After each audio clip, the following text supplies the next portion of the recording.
It's done, ladies and gentlemen. It's finally done. They fixed it. They fixed it. Games Workshop did the impossible. They finally fixed it. Hallelujah. It is done. At least according to the internet. That's what I've heard anyway. Hey everybody, welcome to another live stream. Okay, so first of all, we're just gonna get it out of the way. I got some new glasses. These are my special glasses because I myself am very special and I need them to stop the glare from lights hitting my eyes. I want no one to make fun of me. There will be no mocking in this chat. No mocking at all, okay?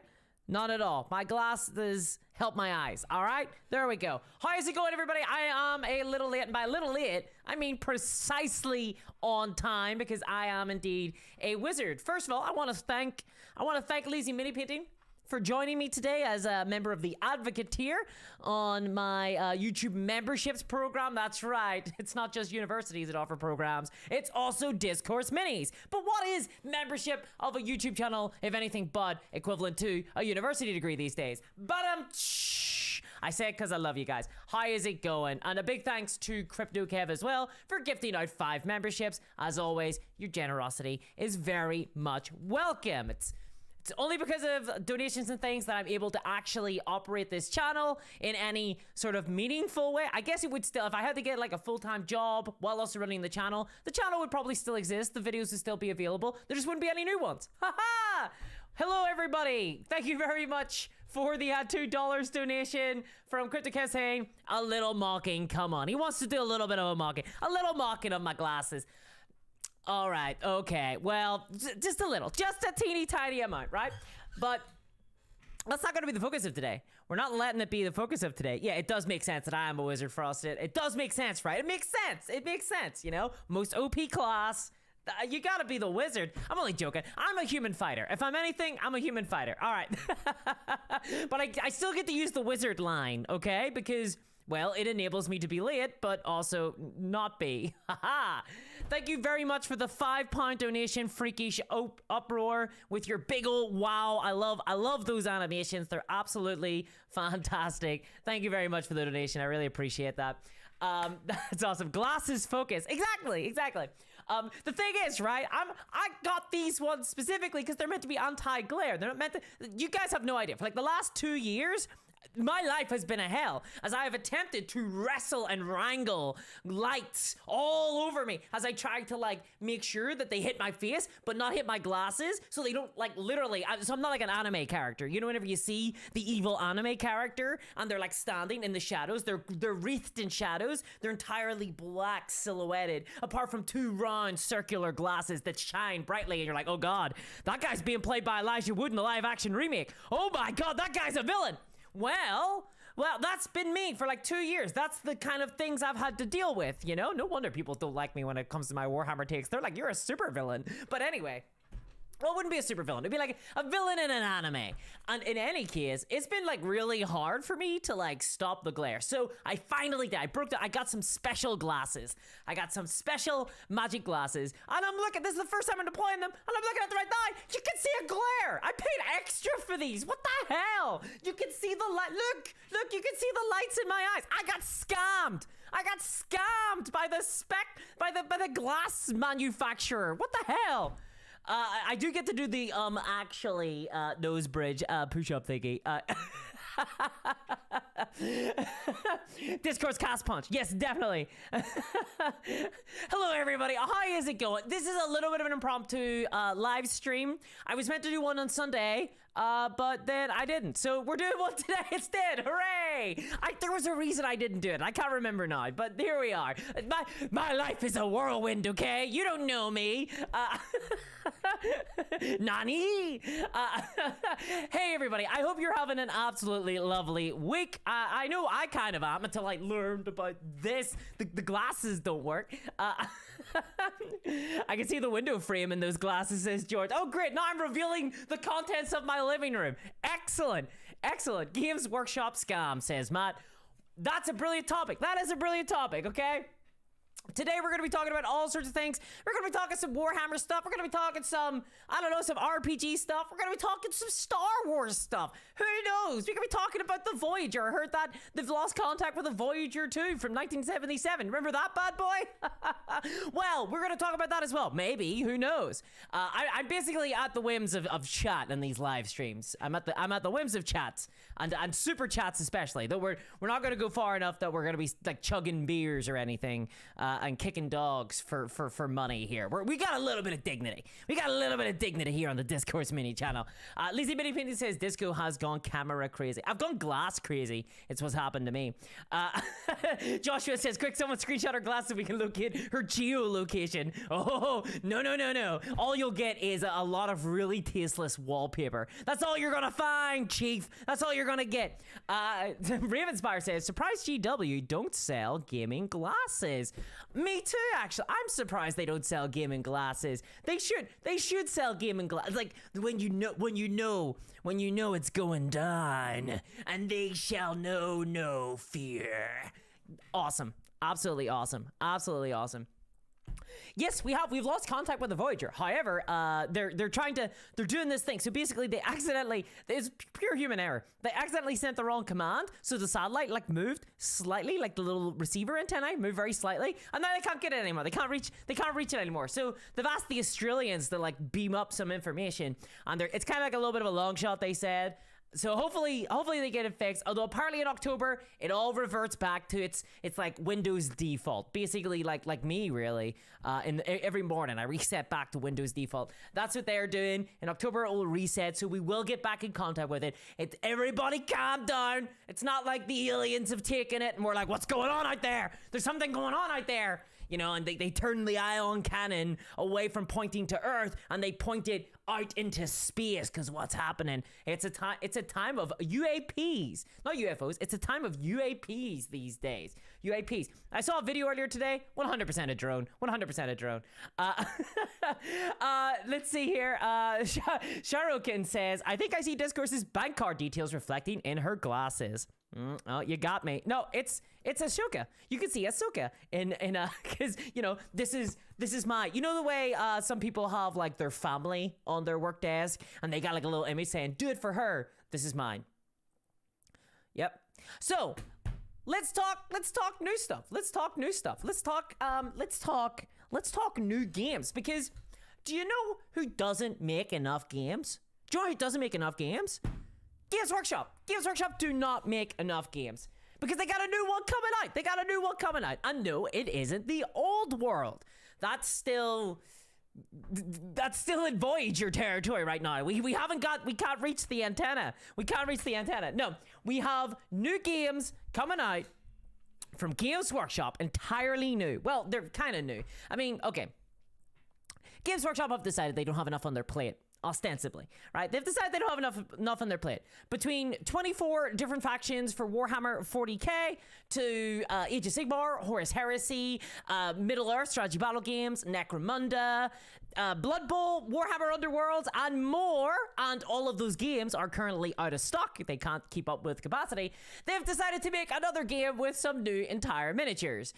Could it be that there was a hunger for this game in the marketplace, or could it be that Games Workshop are essentially the retail equivalent of a Kickstarter company careening from one release to the other as they sell massive big boxes in the hope that they actually pay back on them?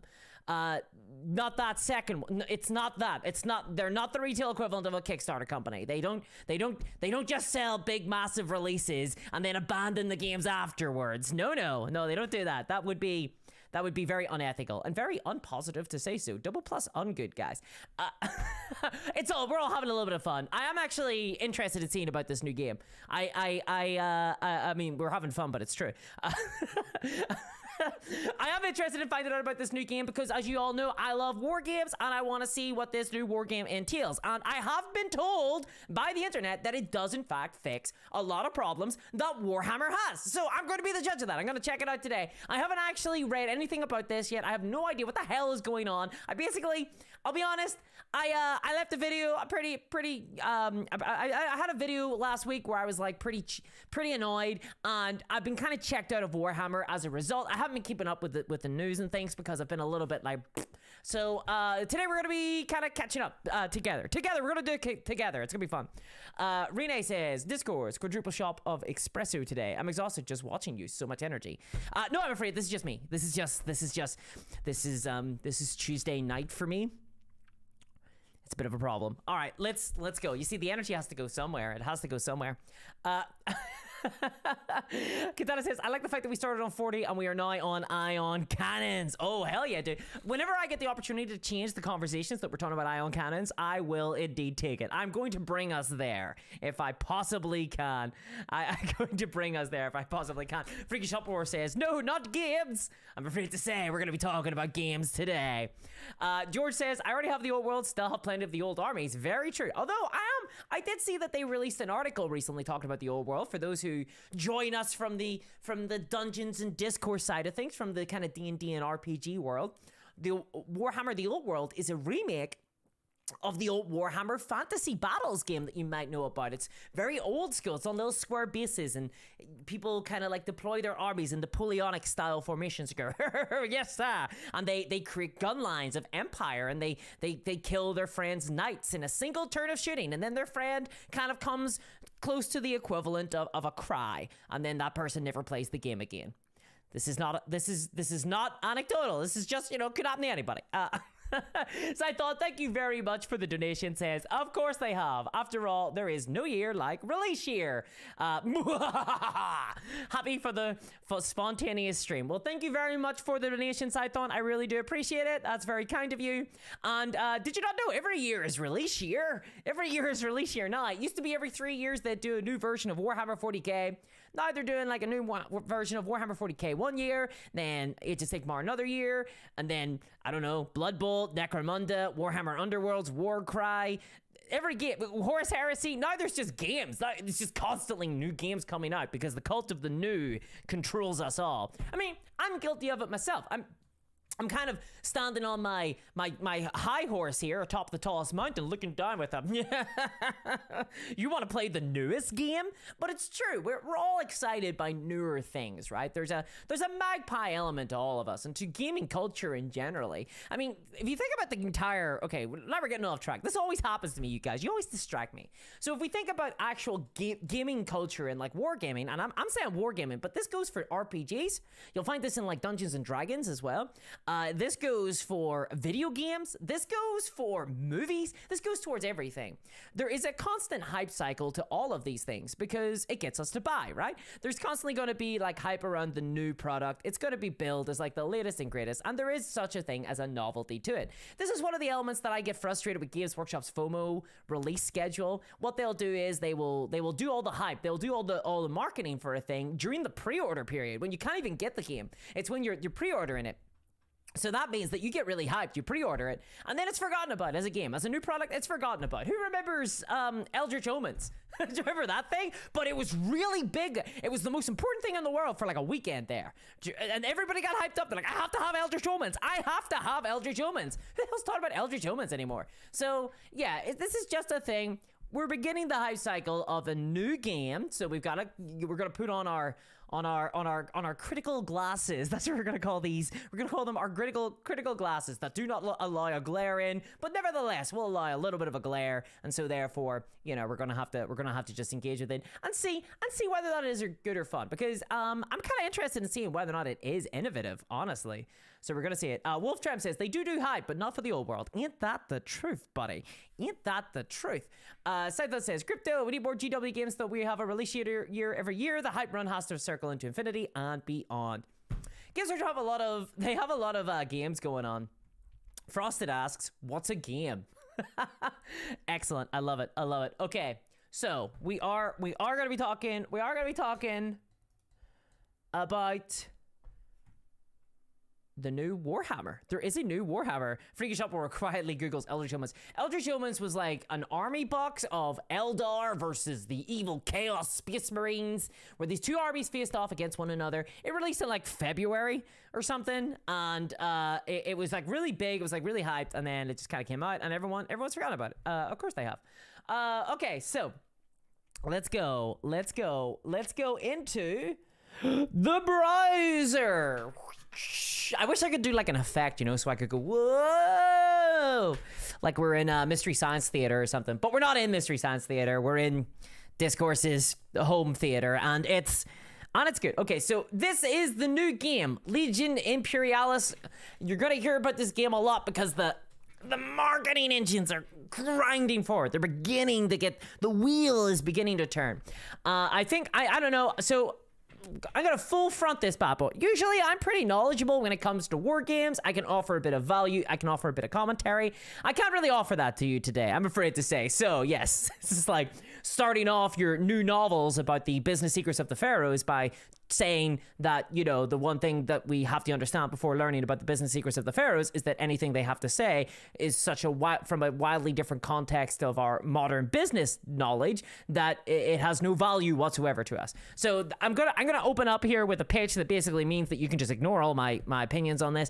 I don't know this. I don't know this game at all. I don't know Legions Imperialis. I haven't played any of it. I haven't played any Epic 40K or anything like that. I haven't played any of the... Boy, this gets confusing to talk about. The smaller scale Warhammer. So what I mean by that, okay, what we're looking at today is a different version of Warhammer 40K, the game where you take your miniatures and you do battle with your opponent's miniatures. This is a smaller version of it where the miniatures are wee. They're wee and they're tiny, okay? They're wee tiny miniatures, but there's more of them. So it's a bigger scale, right? So it's a bigger scale in terms of the battle. The battle is bigger, but the miniatures are smaller. They're weird. So we've got a smaller scale, bigger scale Warhammer. Is that clear things up? Is that easy for everybody to understand? Because that's what we're going to be talking about. The bigger, smaller scale. The smaller, bigger scale Warhammer. That's it. It's epic scale. It's epic scale. Jessica bringing up a point that was the very first thing that I thought about when this was first released is this is Horus Heresy. It's not Warhammer 40K. So what that means is, what you're going to see here is this is set during the Civil War of the Imperium that took place like 10,000 years ago in the current canon, where Space Marines fight Space Marines, or as I was introduced to it in the Dawn of War manual, brother fights brother. And I was like, damn, these guys are talking about sectarian violence. Hell yeah.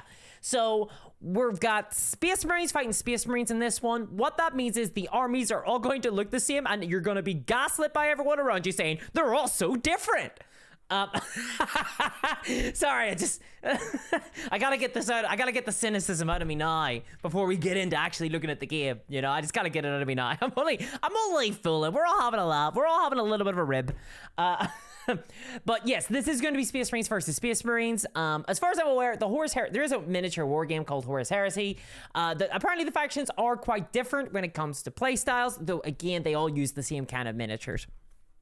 So I'm expecting the same sort of thing from this one. What that means, we're not going to get any aliens. We're not going to get any wild Xenos. We're not going to get we'll get some chaos, I assume, because the Civil War is about one side go to chaos and one side go to, you know, the autocracy that the Emperor is. Was that a Troubles joke? Asks John Parks. Best not say. For the YouTube. Frosted asks, what's a Space Marine? Google spots the Space Marine and you'll find out. I really hope that question was not asked in good faith, because I did not get a good faith response. All right, so we're going to talk about this. We're going to look through it. So this is Legions Imperialis core concept. This is an article released on Warhammer Community. It's about the core concepts of the game. It was released yesterday. People I saw were saying that it explains basically how the new game is going to play, and they're saying it fixes Warhammer 40K. I'm skeptical, but I don't know. I haven't read it yet, so let's read it. Okay, here we go. We're not gonna zoom in because my head's already like kind of. Ooh, my head's a little bit too big. All right. Oh my God, this wire is. Here we go. All right, by the way, guys, let me know if my audio just randomly shuts off.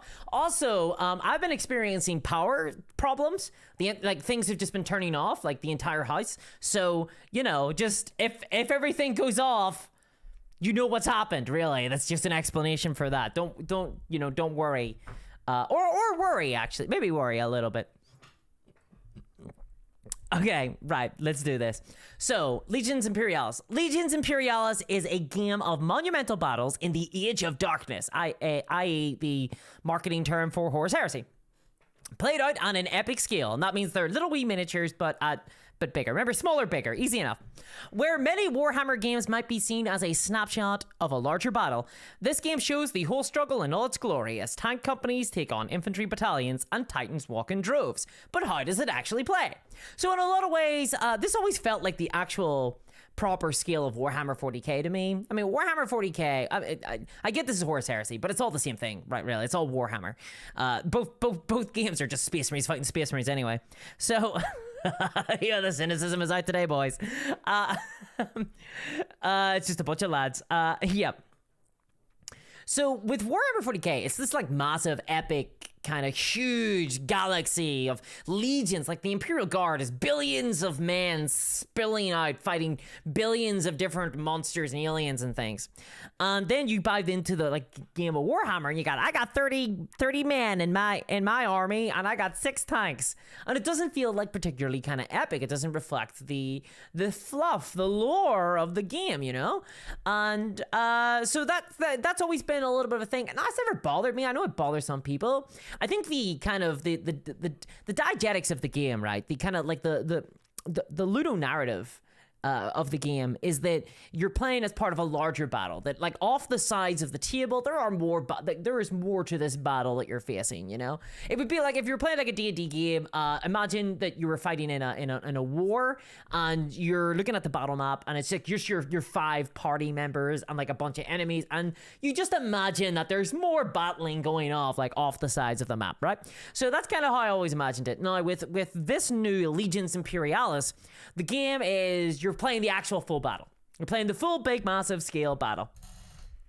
Scarlet Spider revealing to chat that BattleTech is Discourse's favorite game by far. Very true. That's obviously the case. All right, let's see. Mustering an army. Okay, so this is the first thing we're going to be doing if we're playing the new Legions Imperialis game. We're going to be choose an army. The recommended send is 3,000 points per side, played on a 5x4 battlefield. Interesting. It's a 5x4 battlefield rather than a 6x4. Honestly, I don't mind that. Star Wars Legion did a very similar thing where it wasn't like a full 6x4, which is the traditional side for Warhammer. And what it does is it gives you a little bit of space to put like all your unit cards and things, which was really nice in that. All right, the first step is to declare your allegiance, whether you're a loyalist or a traitor, which will constrain some of your choices for obvious reasons. Then you pick your primary army list, the fourth from which you'll pick a minimum of 70% of your units. At present, this means either the Legions Astartes or the Solar Auxilia, but other factions may join the fray in future. So, Legions Astartes are Space Marines, which are kind of like the main big boys of Warhammer, or the Solar Auxilia, which are like the little human guys. Me or you, right? Me or you. Well, some of your goblins, I know that. Okay, so, or the humans. Those would be, if I were to play this game, those would be who I play. I play the humans, I think, because I've got an Imperial Guard army. I like my humans. All right, you're not ready to begin. You're not ready to pick your units using 2 distinct components, formations and detachments. Detachments are the main building blocks of an army, similar to individual units in larger scale games, platoons of infantry, squadrons of tanks, batteries of artillery, banners of knights, and so forth. Formations are larger strategic groupings of detachments, selected according to the formation organization chart. You must select at least 1 formation from your primary army list for every 1,500 points of the agreed limit. So that's 2 formations at 3,000 points. Okay. Right. Sure. So this is like the old army kind of building style for Warhammer 40k, where you got to include like X amount of like troops, I think. You know, you got to include like some you've got to have a HQ support and 2 core units. All right. Makes sense. So it just means that you got to have like some actual officers and stuff. The Legion Demi Company is the most flexible formation available. Okay, I don't really care about the specific formations, but they have like different formations, including an armored company and an aerial assault. So you can go for like, I'm an all air guys, you know? What is it? Navy do the flying, infantry do the dying? Is that the classic saying from Starship Troopers? George says Solar Auxilia strategy, hide behind the Titans. That's a pretty good strategy though, in fairness. Frosted says, that's just word soup. Well, I take it this is your first time with Warhammer.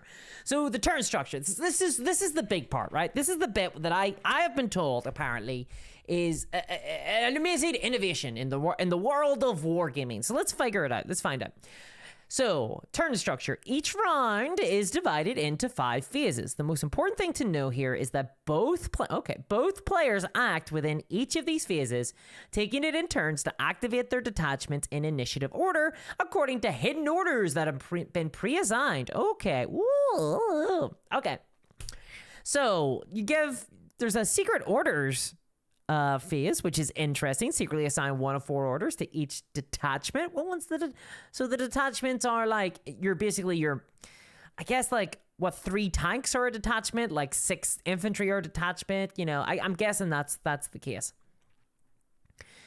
All right, then initiative, you reveal orders and determine who goes first. Then you do movement, you take it in turns to move detachments, order to advance, march, or charge. Then you do combat, you take it in turns to shoot or fight with first fire, then engage, then advance fire detachments. All right, that could be a little bit messy. Then you do it's resolve effects, fall back, test rally, and calculate VP.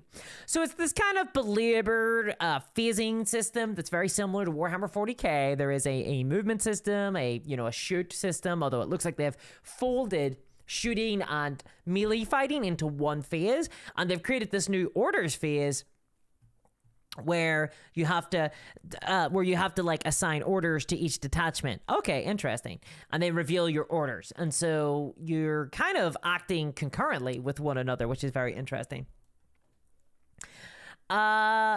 Dr. Hito says, doesn't bolt action do the hidden thing? No, bolt action, how bolt action works is everyone has like different colored dice. So say I'm black dice and you are the tan dice, and each one of my units has a die, and then we put in dice equal to the amount of units that we have into a bag, and then we shovel the bag, and then we draw randomly. So I draw a die. So it's a little bit different, and then I just decide what I want to do with that unit when it gets drawn.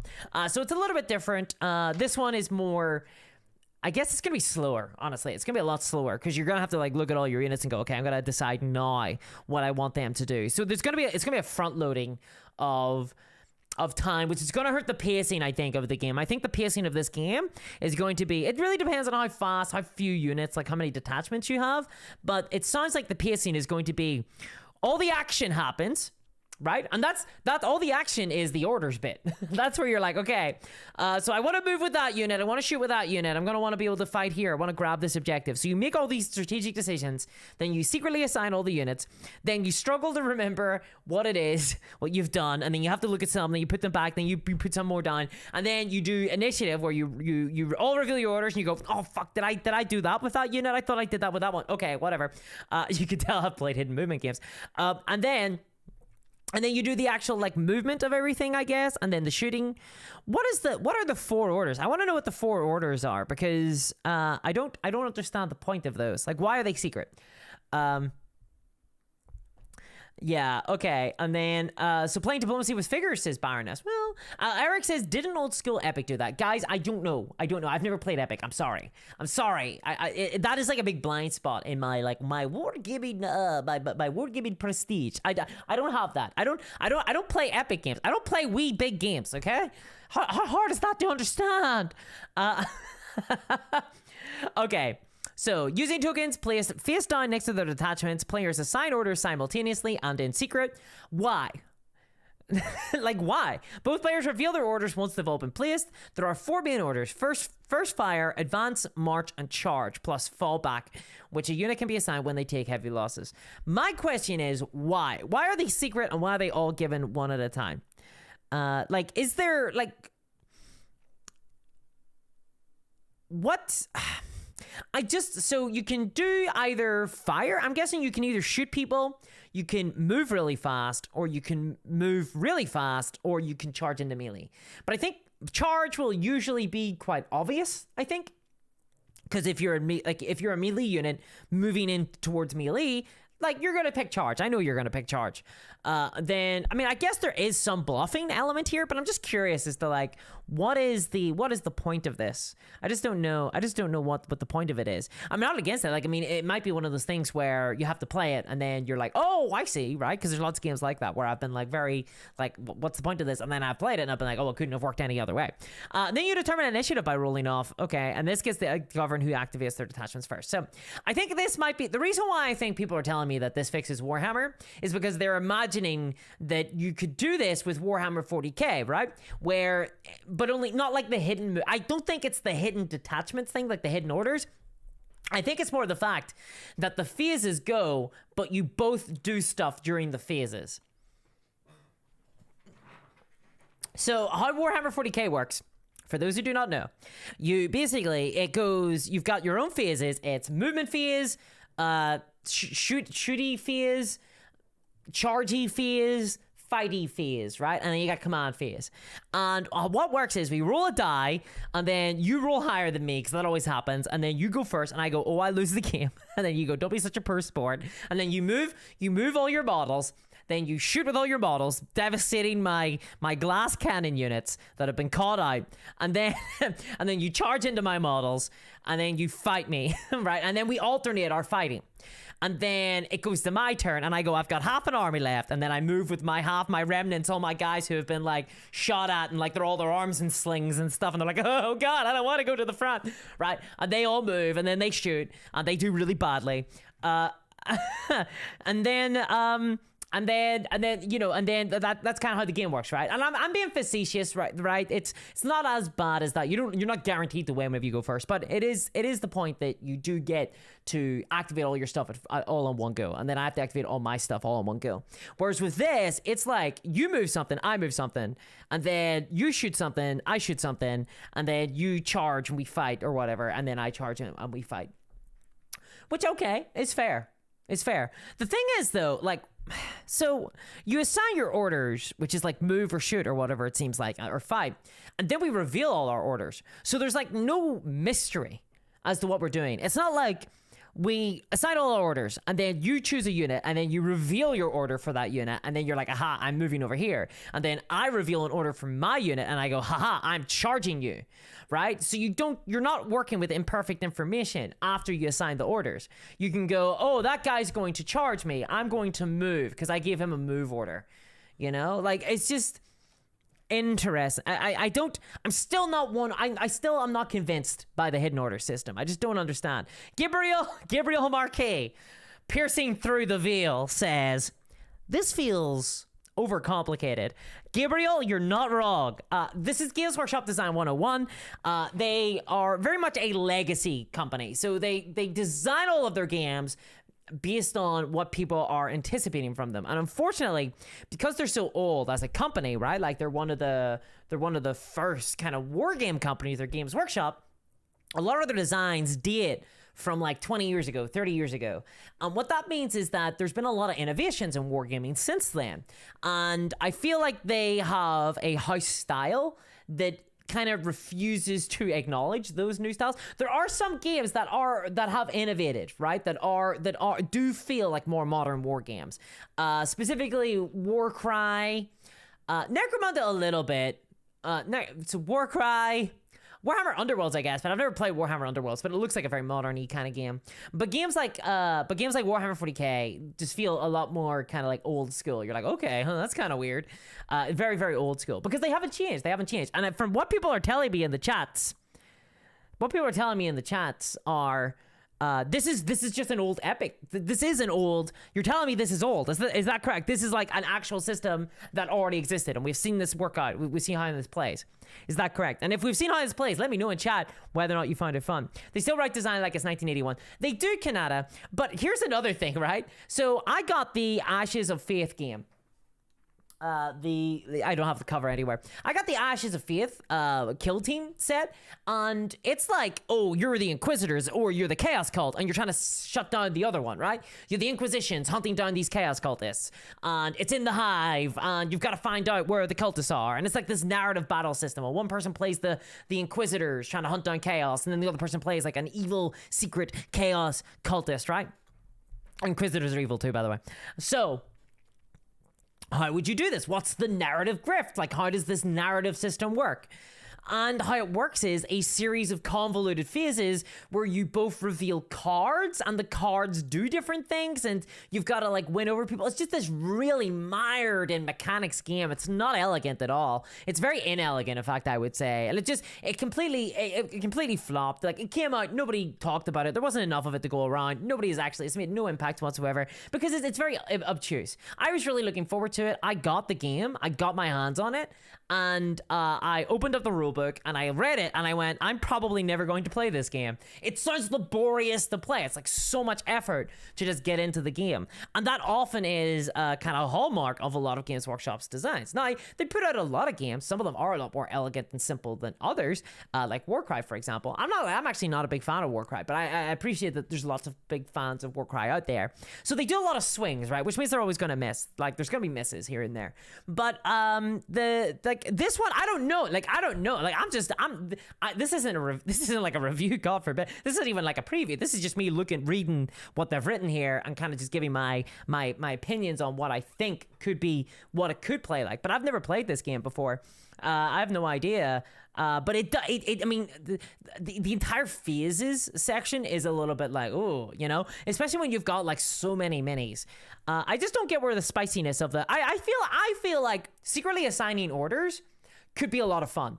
I think that there is a lot of design space there to work in. I think the idea that you can issue commands, there's like a lot of space to be very strategic and outmaneuver your opponent and go, oh, you have activated my trap card.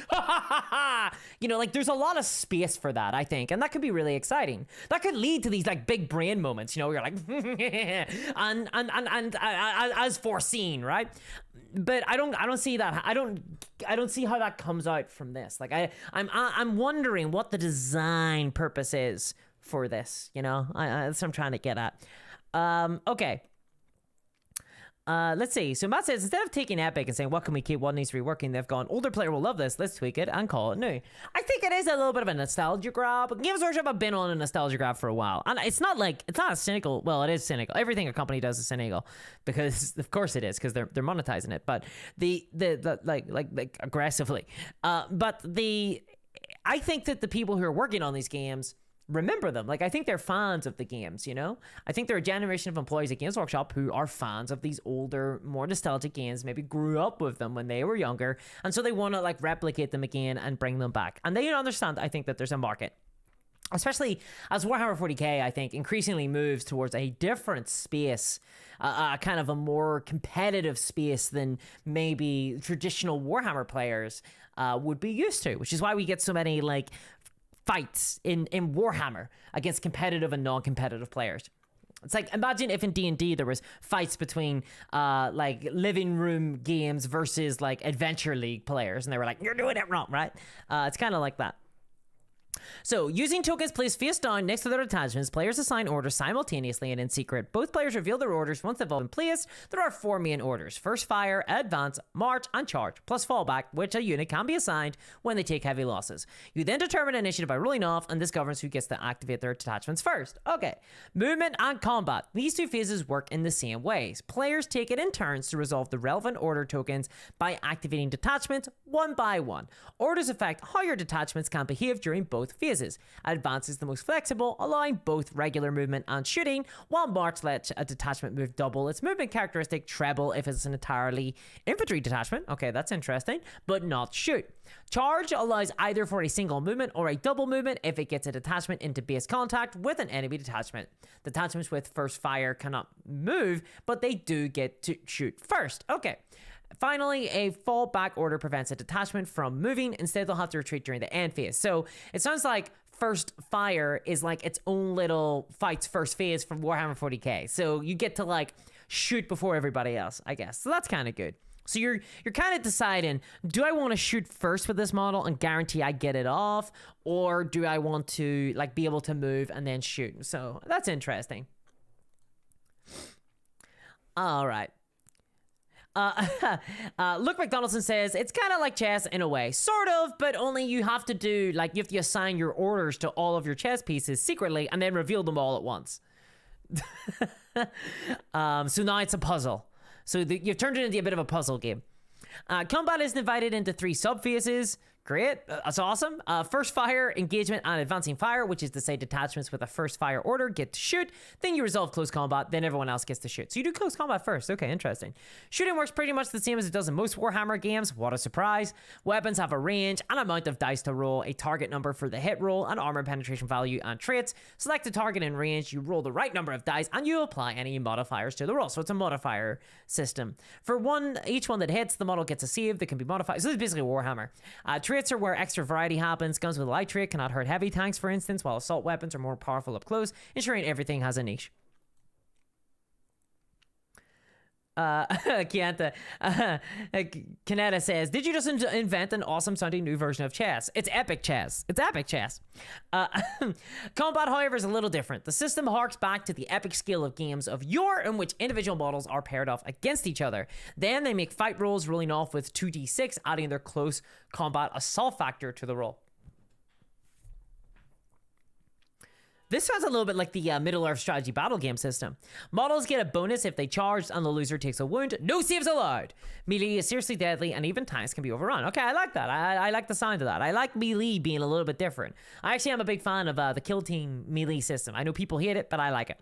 When faced with uneven numbers, you have to pair off your models with more than one enemy each. Your outnumbered models will still fight each other if they're foes individually, but your opponent gets to roll an extra d6 for every time you've already fought. This means that the most elite fighters can still be worn down if you don't support them. As you'd expect, there's also plenty of rules about maintaining detachment coherency, moving through terrain, firing Overwatch, morale, and so on, but we don't have time to cover it here. So check out that. Okay, so no, I think is the answer. Okay, so let's answer the clickbait headline, people. No. I don't think this would solve the problems inherent in the Warhammer 40k system. I get that there's people who don't acknowledge that there is a problem at all. Like, they enjoy Warhammer 40k. I think that's fine. There is definitely an enjoyment to be had with Warhammer 40k. But I don't think that you do all your moves, then I do all my moves, and then you do all your shoots, or you do a shoot, then I do a shoot. I mean, at that stage, I just think, like, just do, like, an alternating activation system, or do a randomized activation system, like Bolt Action, or, like, Ahsoka on Star Wars Shadowpoint, right? Something like that, I think. Oh, let's bring me back to the... Here we are. So what did everybody else think? What does everybody else think about that system? Am I being a little bit too down, a little bit too negative Nelly on the order system? Could this be? I mean, would you like to see this brought out to more Games Workshop games? Do you think this is something that would be really good for Warhammer, generally speaking? Obviously they're not ever going to do this for Warhammer 40k.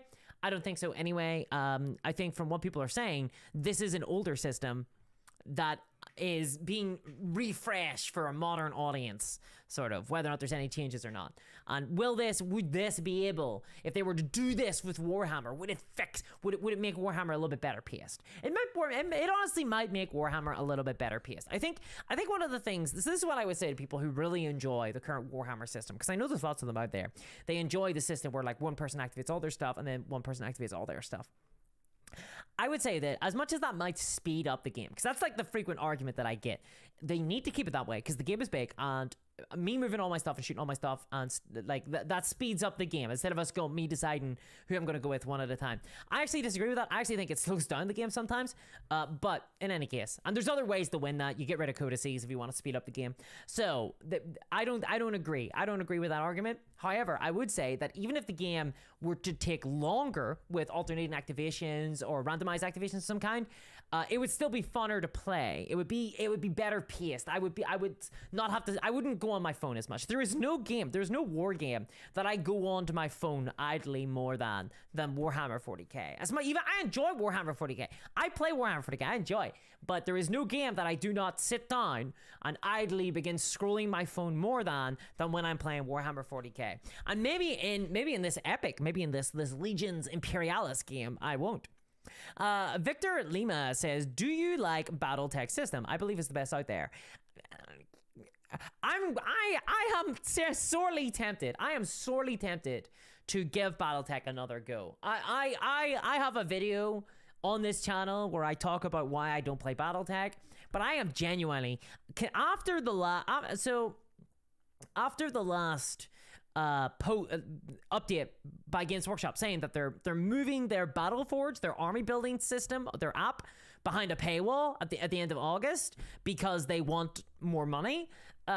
I'm genuinely, I'm getting really fed up. It was a real downer. I was on like a little bit of a Warhammer kick. I've been gearing up for an escalation crusade league, and I was looking forward to that. I was enjoying building my wee.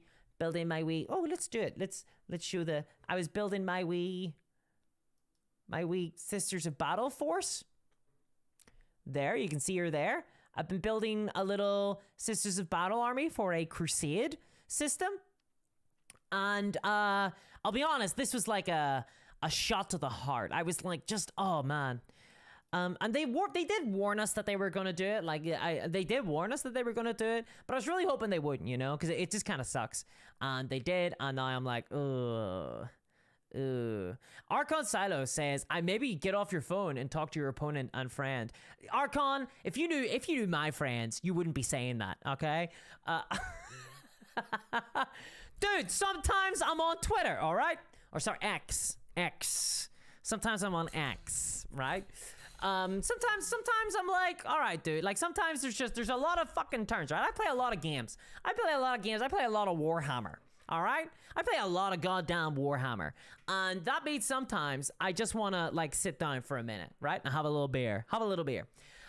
Major Nano says, "Are you live on Twitch?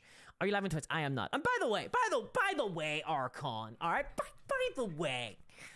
If I were to jump on my phone and read Twitter for like 2 minutes out of a 3-hour game, that would still be more time spent idly browsing the internet than any other war game that I play, because I don't spend any goddamn time. There isn't downtime is my point. You've like misunderstood. My point is there's a lot of downtime in Warhammer 40k between players that does not exist in other games. And I think that it's kind of bad game design to have downtime built into your game to that large an extent. I think a little bit of downtime here and there is okay to give people a little bit of a breather. A game like Bushido, for example, really needs a bit of downtime because there's so much thinking going on. But Warhammer is like half of it is downtime. Half the game is on time, half the game is downtime. Yes, I could sit and I could talk to my friend, but you know what? I could do that in. I could do that anytime, Archon. I could sit and talk to my friends anytime I goddamn want. So why am I playing Warhammer? Why am I playing Warhammer if the only way to enjoy it is to talk to your friend? I can always talk to my friend. I want to play a game. I want a game that occupies my mind. Anyway, then activations wouldn't matter. Look, Figure says, I just can't believe they released the Space Marine data cards in June, then mothballed half the units therein in July. It's insane. Yeah, that came totally out of the blue. Like, people have been anticipating that the Firstborn Range is going to be slimmed down, but I feel like that should have been between editions, right? Like, before somebody buys the data cards, buys a bunch of units getting into 10th edition, they're like, I'm going to start a Firstborn army. That was a genuine consideration I had in November when I was buying my Space Marine Black Templar force. I had a genuine consideration that was I going to do a Firstborn army? Was I going to do a Firstborn army or not? And I decided not to, because I was worried that they were going to get at some stage axed, and they were. But like, not everybody is enmeshed in Warhammer, in wargaming culture like I am, and saw that coming. Some people just started the other day with Warhammer 10th edition, you know. Scython says, how would Alpha Strike be the better system? I'm actually not sure, Scython. You tell me. You tell me. Positive Pressure says, people don't use 40k downtime correctly, get a squad painted during a game. No, I am not painting. I am not painting during a game, Praetor. I'm not paint. You can't make me paint during a game. Sean Beckel says, I just want regular boys to be viable in orcs. Beast Snaggers are like the Primaris Marines of orcs. Dude, I don't like Beast Snaggers. There, I said it. I've come out and said it. I don't like beast snaggers. All right, I don't like them. I just want orcs, man. I don't want tribal orcs or whatever the hell it is. Orcs with furs. Like, I don't want that. That's not what I want. I want orc boys in their little vests. Brian Hall says, it's why I like Kill Team. The alternating activations keeps it interesting. Yeah, sure. I mean, like, most games have alternating activations. And you know that Warhammer would have alternating activations these days if Games Workshop Management allowed Rick Priestley to innovate on the game. Archon Silo says, screenshotted that. Thank you. No problem at all, Archon. Anytime. You can screenshot me going like that, so you can put a cat beside it, a little cat looking up from its plate beside it. That'd be pretty good. I am the Karen of Warhammer 40k. Best reaction clip ever, says Archon. Thank you very much. I'm glad you enjoyed. Camille says, I think downtime is important. Playing alternate activation games can be really exhausting. I really agree, Camille. So this is like one of them things about Warhammer that I find is very interesting to me. There's a lot of games out there. There's a lot of games out there, a lot of miniature war games out there that are really fun to play on the table. You'll like get on the table and be like, oh my god, this is incredible. This is so much fun. This is so much fun, right? But with Warhammer, I find that it facilitates conversations. There's so much choice. There's so much army building. This is where the strength of Warhammer comes in. It's got a huge army building side of things, which is why I was particularly annoyed about the fact that the app is now putting army building behind a paywall. Army building in Warhammer is such a massive component of the actual game. Having conversations with people about what units you're going to bring, about what units are good, what the meta looks like the different options, the customization, the different guns and weapons and things that you can bring per unit, whether or not an army is good, you know, like what detachments, what sub-factions, what ability. There's so much to talk about. Warhammer facilitates conversation. It facilitates nerd conversation, okay? And that's actually really excellent about it. And it keeps it constantly in people's minds. It keeps people constantly engaging with it and excited about it, even when they have no one to play with, even if they don't play with anybody. It's why the game has survived. Even though most people don't actually play a lot of Warhammer, they talk about Warhammer a lot. How many people out there are currently theory crafting on a goddamn Warhammer subreddit somewhere being like, actually, I believe you'll find that this weapon is far better and far superior than the other one?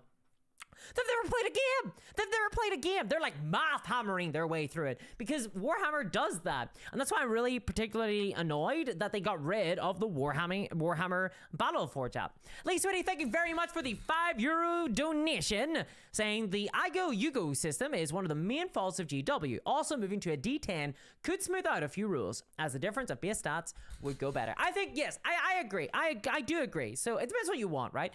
I think that they don't want to alienate people, so the games are going to like slowly, gradually change. I think though, I do agree. I think that IGO-UGO is pretty archaic. That said, it's one of the few games that still does it. My problem with Warhammer isn't necessarily that it has the IGO-UGO, because I think that's a fine niche. I think it's an interesting gameplay style. I don't think lots of other games do it, so it makes it kind of unique in today's marketplace. The problem is, though, is that Warhammer is like the only war game that most people engage with, so they think that that's what all war games are like. This is like D&D, right? People play Dungeons and Dragons, and so therefore they get this impression that Dungeons and Dragons is the only way to play an RPG, but there's not. There's like hundreds of thousands of different RPGs out there. There's RPGs where you're playing as the CIA trying to fight Cthulhu, right? There's RPGs where you're playing as pirates. There's RPGs where you're like in space stations in space. I play a lot of horror games, right? I play a lot of horror RPGs.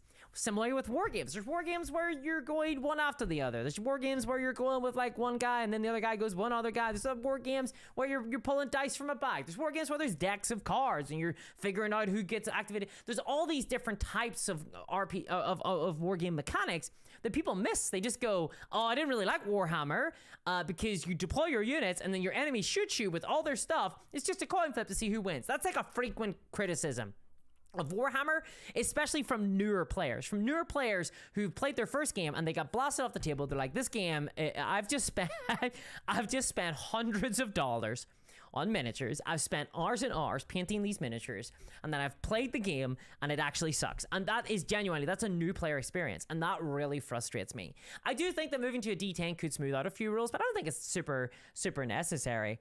I don't think that moving it to D10 would be super necessary. I think the D6 system can work, but you're right, you would have a higher kind of degree of control over the curve, right? I like D10s myself. I'm a big fan of D10s. I've always been a big fan of the World of Darkness system, right? So like you roll over 7. I'm like a big fan of that.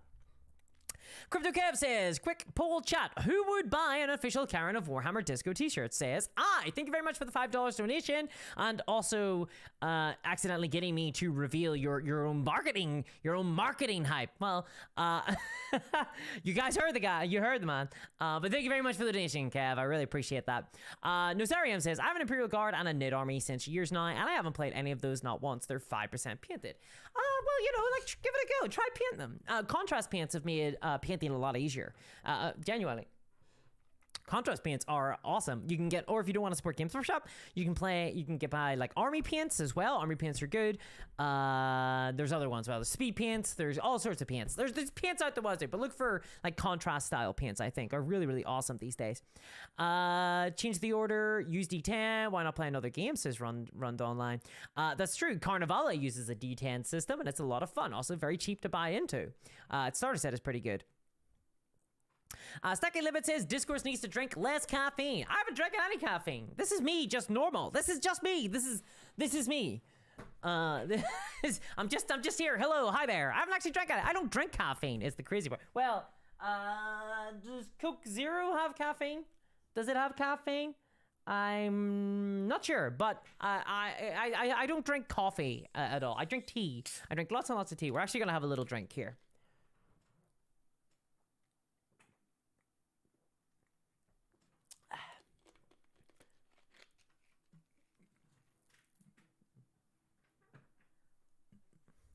Camel Book says Yugo seems like a great system for mid to large size games. An alternative works very well in small to mid size games. I don't entirely agree, actually. I think this is a little bit of a misconception. Bolt action works at very high numbers of units in my experience, and honestly, it's like faster. It's far faster paced than Yugo, because when you're drawn from the bag, you draw from the bag, you go with a unit, and then you draw from the bag again. It's relentless. It's one of the fastest paced games I've ever played, where there's this constant turn of just you're drawing from the bag, seeing who goes. You go with that unit, then you draw from the bag, you see who goes, right? And there's like an excitement, there's a build-up. Who's going next? Who's going next? I need to go next. Why are you going? No, you pulled out another die? You're another one of your dice? You've already gone with like 3 guys. What the hell? The odds of that were really low. I think there's a real excitement to that, and I think that pushes the game on. There's like a momentum. There's like a big momentum. It does have caffeine, says Ariel. Oh dear, guys, I owe my doctor an apology. Second Limit says, yeah, it does. Mitra Nano says, anyone watch Hoodwinked? I don't drink coffee. I have never seen Hoodwinked.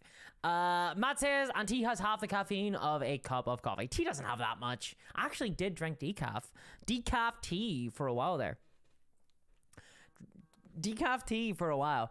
Red Sampler says, nice commercial plug. Well, there we go. Matt says, I've played some Fallout RPG, and it's a little problematic when it comes to finding the rules you need. The Fallout RPG is a fun game, but boy, it is noodly. Okay, it's very noodly. There's like 20 different dice. You've got all this different stuff going on. It's absolutely wild. Yeah, I enjoy it, but I can see why it never really quite landed with a casual audience, because there's quite a lot going down. There's quite a lot going down in that game. The Duke says dice bag pulling sounds fun. It is actually a lot of fun. I'd really would recommend it. I really would.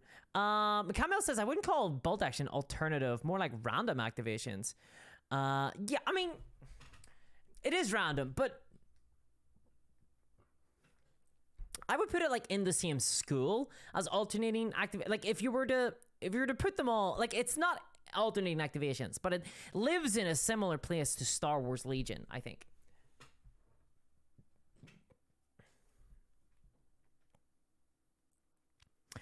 Gareth Ledbetter says, a brewed cup of tea can contain more coffee than an instant cup of coffee. Don't tell me this, guys. I don't need to know this. I don't need to know this information. I tell you what, though, seeing as we are talking about different types of activation, I'm gonna reveal. Let's talk about this game. Whoa. Let's talk about Star Wars Shadowpoint. So this is an interesting game. So I would say the Shadowpoint. Okay, so this is Star Wars Shadowpoint. For those who don't know, it is a new miniature war game that has arrived from Asmodee. This is a review copy. I was sent this for free. And Asmodee have done this. And this is what I would designate as probably one of the more modern war games as compared to a game like Legion's Imperialis. So Star Wars Shadowpoint is a kind of skirmish-sized game where you're only going to be using like a couple of Shadow Spine. Yeah, it's really big. Star Wars Shadowpoint is a kind of like skirmish-sized game. So do you remember earlier we said that there was a Wii game there was a Wii game that was big. Well, this is a big game that is Wii. So these miniatures are bigger than a Warhammer miniature. They're like 38 millimeters, I kind of want to say. Actually, let's go. Let's cut live to the table. Yeah, there we go. So here we go. This is a Canoness for the Sisters of Battle. There's a Warhammer miniature, and then this is an Anakin Skywalker from Star Wars Shadowpoint. So you can see he's a little bit bigger. He's a little bit bigger there, and he's like, talk to the hand. Talk to the hand. That's what he's like. That's classic Anakin. What a jokester. So yeah, so you can see like the sizes there. They're a little bit bigger, right? So it's a big Wii game. Simples. Nice and easy, right? And it's an interesting game. So what they do is they have a card system for their initiative. They have a card system. So every character that you bring, you typically bring like a leader character, which I think would be like Ahsoka, and then you bring like a secondary, which is like this bounty hunter. I think it's Bail Cantoon. Catan. Then you have like some troopers who are like a couple of Mandalorian dudes, little gooners, you know. And then you've got oh wait, maybe this guy's the primary. Okay, right. So you've got like a primary, which is your big guy. He's like your leader, and then you have like a secondary, and then you have like some gooners, and that's kind of how it works. And you bring like two clumps of those, two pods of those. So you'll have like two primaries, two secondaries, and a couple of gooners for each one. And they're kind of like the primaries are like leader models. They're kind of like Jedi and stuff, I think, to make them a little bit unique. And how it works is this is like a deck of cards, and they each have a bunch of kind of like initiative cards. And you basically assemble a deck. You randomly shuffle these, you put them all into a deck, and then you draw. You draw one at a time, and you pull it up, and you go, oh, okay, so I'm activating Darth Maul now. That's who's going next. And then inside the deck, there is a Shadowpoint card, which is you can activate any model you want. And the interesting part about this is, I think, that it does randomize the activations, but you do know that you're always going to be going with a specific unit on there. And I think that's a really interesting system. We're seeing games play around with activations a lot more compared to, like, say, just alternating activations, which is, for those who do not know, alternating activations is literally just you choose one model or, like, you know, one squad, and you go, I'm going to activate this model, and they're going to move, and they're going to shoot, and then they're going to charge or whatever. And games like One Page Rules, for example, use that. And I'm not, like, opposed to that system, but it does get a little bit. I play a fair amount of One Page Rules. And it does get a little bit like, there are metas that kind of develop around that. Namely, you're better off shooting at people who haven't gone yet. It all comes around like, I need to activate this model because it's too important not to activate, things like that. Whereas whenever you like throw a little bit of randomization into it, things get a little bit spicy. You have to kind of think on your feet a little bit more, which is what I'm kind of feeling like they're trying to do with the order system with Legions Imperialis. I don't think that's going to actually get people thinking on their feet much. Marcel DeFore, thank you very much with the big donation there, with a $10 donation, people. $10. Thank you very much. Says, okay, House on Fire. Okay, right, you're scaring me now. You can only save one game system box. What would it be? Keep up the great work. Oh, jeez. Oh, jeez. Arkham Horror. Okay, right. So I can only... it would be Arkham Horror, honestly, I think. But if I had to see like a miniature wargame box... God, maybe... Oh, man. Maybe... Oh, geez. You're really... This is really tough.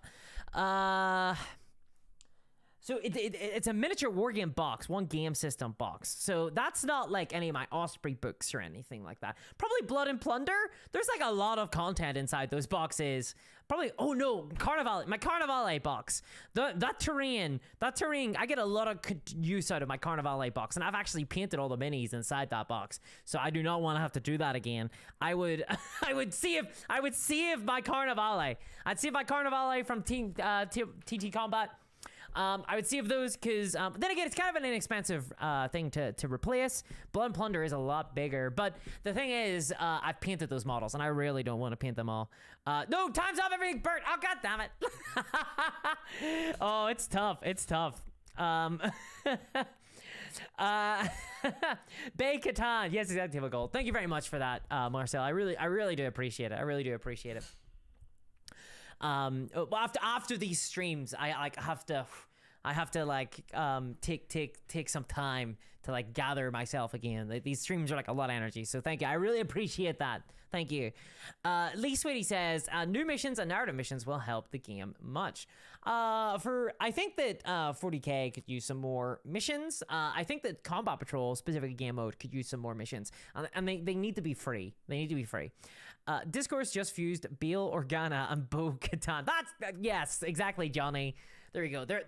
We fixed them again. In fairness to me, okay, every single character in Star Wars has been named by Lucas because he smelled the franchising opportunities from the very beginning. He knew exactly what he was doing. Plastic Praetor says, speaking of decks of cards, Malifaux. Malifaux is a game that I have been flirting with for like 4 or 5 years now. And I just have never bought into it, mostly because I find it very confusing to get in as a new player experience. I've said this before. People have offered to help me get into the game. You're very sweet to say so, but I do want to get into it. It's just that it's another game. I have a lot of games right now. No, God, no, actually, I saved the Batman Minis game. I saved the Batman Minis game starter set. You can't get that anymore. I saved that. I saved the Batman Minis, Return to Arkham, miniature game starter set. Jesus, I haven't opened that in so long. I'm like, I forgot all about it. God, you can't get that game anymore. You can't get that anymore. That's out of print now, so I would save that. Boom, jeez. Whew, that was a close one. I almost lost my Joker model there, which is an incredible miniature. Some of the best miniatures on the marketplace. Let's see here. Camille says, with Shadowpoint is that you know you'll activate someone after your opponent. Also, reserves in Shadowpoint make it look so fun and fast-paced. So I haven't played the game yet, but I'm excited to try it. I plan on reviewing it on the channel. It's gonna be one of those little videos that I'm like, you know what? It's okay if this doesn't perform well in the algorithm. Yeah, I'm gonna review it for the channel. I think in like September or so. I'm gonna review some Shadowpoint. That's right, guys. You're getting the scoop. You're getting the scoop here first. Well, actually, you're not getting it first. I revealed all this to my patrons in my patron exclusive stream yesterday or the day before. I revealed all of this information. We had a little in-depth conversation about it. But yes, I will be oh yeah, so subscribe to the Patreon if you want to catch those and exclusive review videos. I'm doing a plug, guys. I'm doing a plug. Patreon.com/Discourse Miniatures. Because you're worth it. Yes, so I'm probably going to review it at some stage, which means that I've begun building the models. And then I'm going to start painting them. And it's kind of fortuitous timing because Dana Hoyle has begun painting the models as well. So I'm probably just going to crib off a lot of her like creativity. I'm going to be like, time for my chance. And I'm just going to copy what she does. I'm going to be like, yeah, exactly. I'm creative. I'm cool. So that's my plan.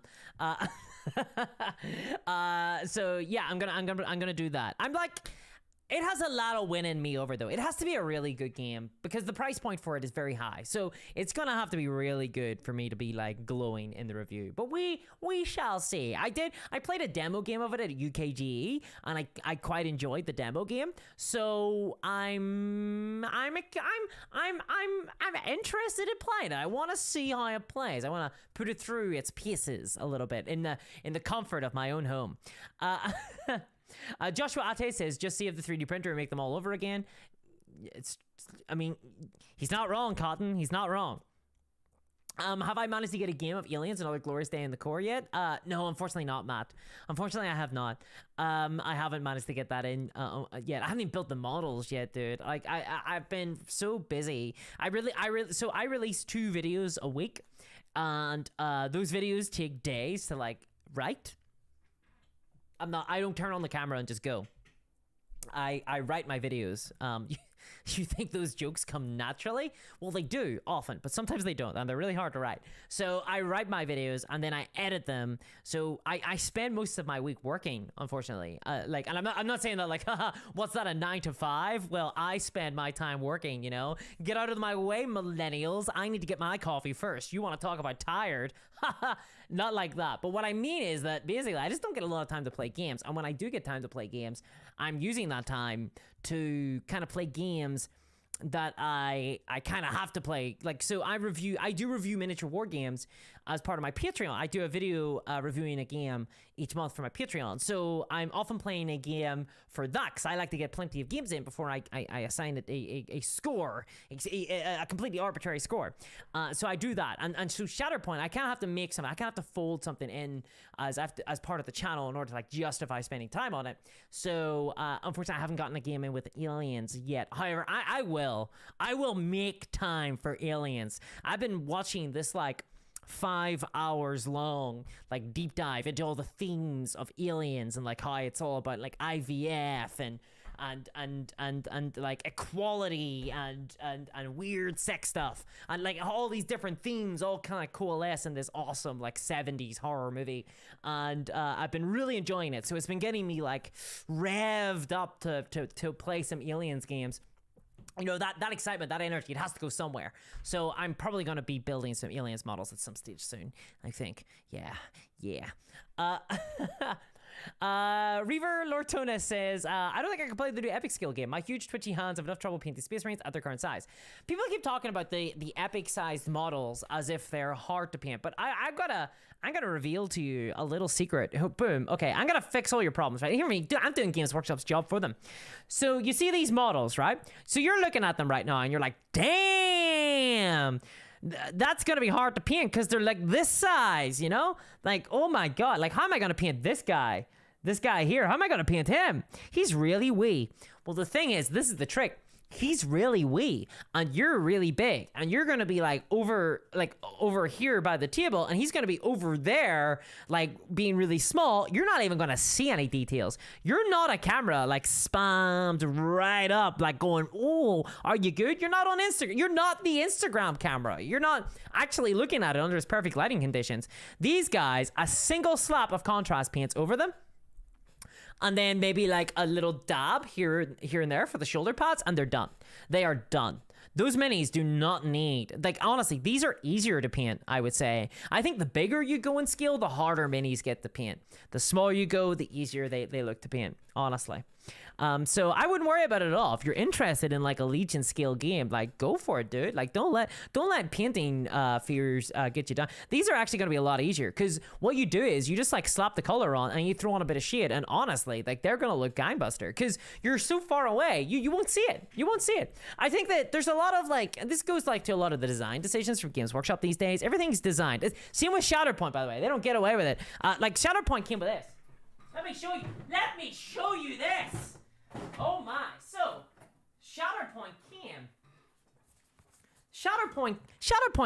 Thank you very much for the $8 donation there, Photo Reaction. I really appreciate that. Says, you rock Discourse. Thank you for all your effort to inspire, educate, and support the community. Thank you. I really appreciate that. Thanks so much. That's very kind of you. That's very kind of you. You're very nice. Very nice to say that.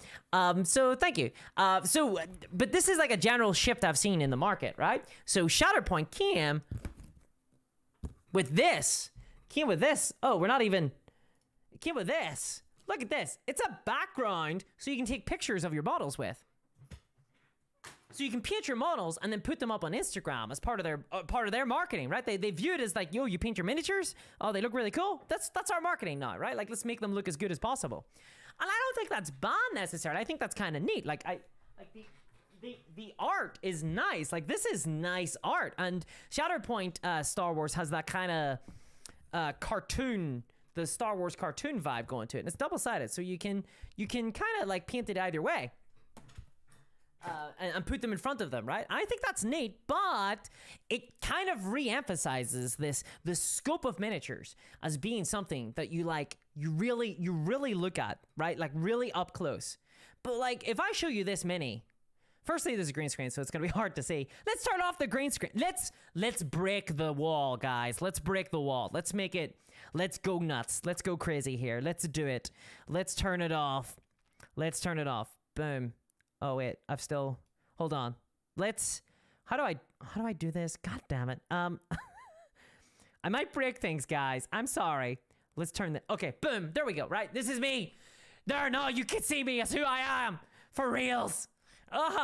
Okay, so this is the mini here, right? This is it. Right? You can't make anything You can't see anything. You see like the kind of broad colors, right? Let's turn up the lights. No, let's not actually. It'll blind me. And the glare will be visible, highlighting my faults once again. Right? But you can barely see anything. You kind of make out like the gold and the purple and stuff. But then you look at it. Oh, wait, we gotta fix that. Hold on. How do I fix it? Okay, there we go. Boom. Sorted. All right. So, but then you look at it like up close. On it, suddenly it's like, oh my goodness, look at all those little, look at all the detailing on that. But it only needs to look good from a distance, so you really don't need to worry about painting. This is the thing about painting. I think people are unfairly nervous about painting. The trick is, it doesn't matter how well you paint. Things are so far away and in such bad lighting that you'll never actually see the details anyway. Haha! That's the trick. That's the trick. That's the big trick. Motivational discourse. Hell yeah. No, I do not live in a green void. I do live in space. Honest, for real. Look, see? Pay no attention to the curtain behind the woman. Thank you very much for that donation, by the way, Photo. I really do appreciate it. That's very kind of you. Don't pre-order it. Wait to see if it's any good, says Praetor. So the problem with that, Praetor, is you have to pre-order everything these days, right? Warhammer is a pre-order game now, right? Because pre-order has lost all its meaning. The word pre-order doesn't mean anything anymore. See, pre-order used to mean, I'm going to put my name down on the reserve list so that I'm guaranteed to get the thing, right? So I'm going to do that because I know stock might be limited. Okay, nice and normal. But now what it means is, during this weekend, you can put your orders in. You can buy the game and pay us the money for the game, and then in 2 weeks' time, we'll ship you it. Guys, that's not what pre-ordering is. That's just ordering a game. That's just ordering a game. That's all that is. That's just you ordering a game. Why people, they're like, oh, we're doing made to order now. Oh yeah, what's that mean? It means that when you order a game, we definitely send it to you. Well, that's just what ordering is, though. I don't know. I don't know. Like, I don't know, guys. I feel like I'm losing my mind sometimes. When did they come out with the new Epic line and how extensive is this band? They have shown off the starter set, I believe, but they haven't shown anything else. They haven't shown anything else just yet. I wouldn't worry. The game itself will get supported for a little bit of period of time, but it'll be like Horus Heresy. It'll be like loads of hype. There will be loads of hype that comes out around the big starter box. Everyone will be like, this is the most exciting thing ever made. Oh my God. Everyone will buy the box. It'll get loads of people. They'll be really curious about it. They'll buy the box. They'll get the hype. And then the game will get releases for the first year. Like, it'll get the occasional like release in between like Space Marine Lieutenant releases. Classic joke. And then in a year's time, it'll just be kind of quietly forgotten about.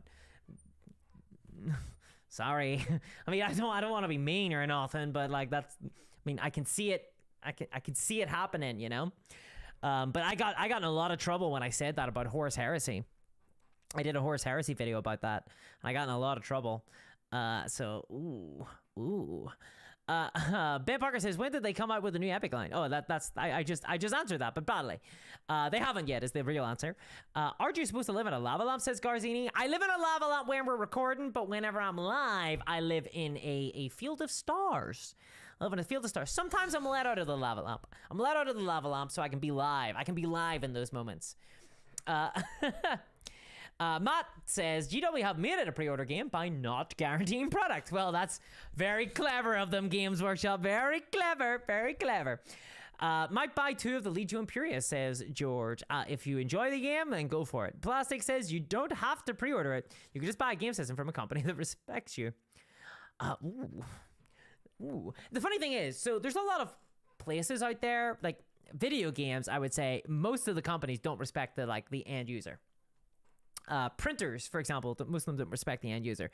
But with wargaming is so niche, and the businesses in wargaming are also small, that actually I would say there's a lot of small businesses that do indeed respect the end user. There's a lot of hobbyists who sell war games. Did you know that? There's a lot of hobbyists who make and sell war games. And I find that really interesting, because what they demonstrate is that it is possible to simply make a game and sell the game the end. They don't need to do like continual, you know, like they don't need to constantly push new things. Like they'll occasionally come with an expansion pack and stuff, you know. Like I don't begrudge new content. I love new content, but it's just such a different way of doing business, such an old school way of doing business. I can't help but be kind of thankful for it in a lot of ways. Whew. Ayamu says, give up on the game in the second year to be forgotten in the last year. Yeah, sorry. Alan Foley says, show plenty of units so far, yes, but we're still waiting to see what happens. Well, we'll see. Like, I'm not trying to yuck anyone's yum here. I'm saying, like, enjoy the game.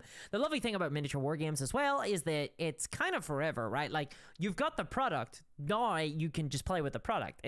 I'm honestly thinking about going back to 4th edition Warhammer. I honestly, with my Sisters of Battle units, I'm like, maybe I'll just go play 4th edition Warhammer.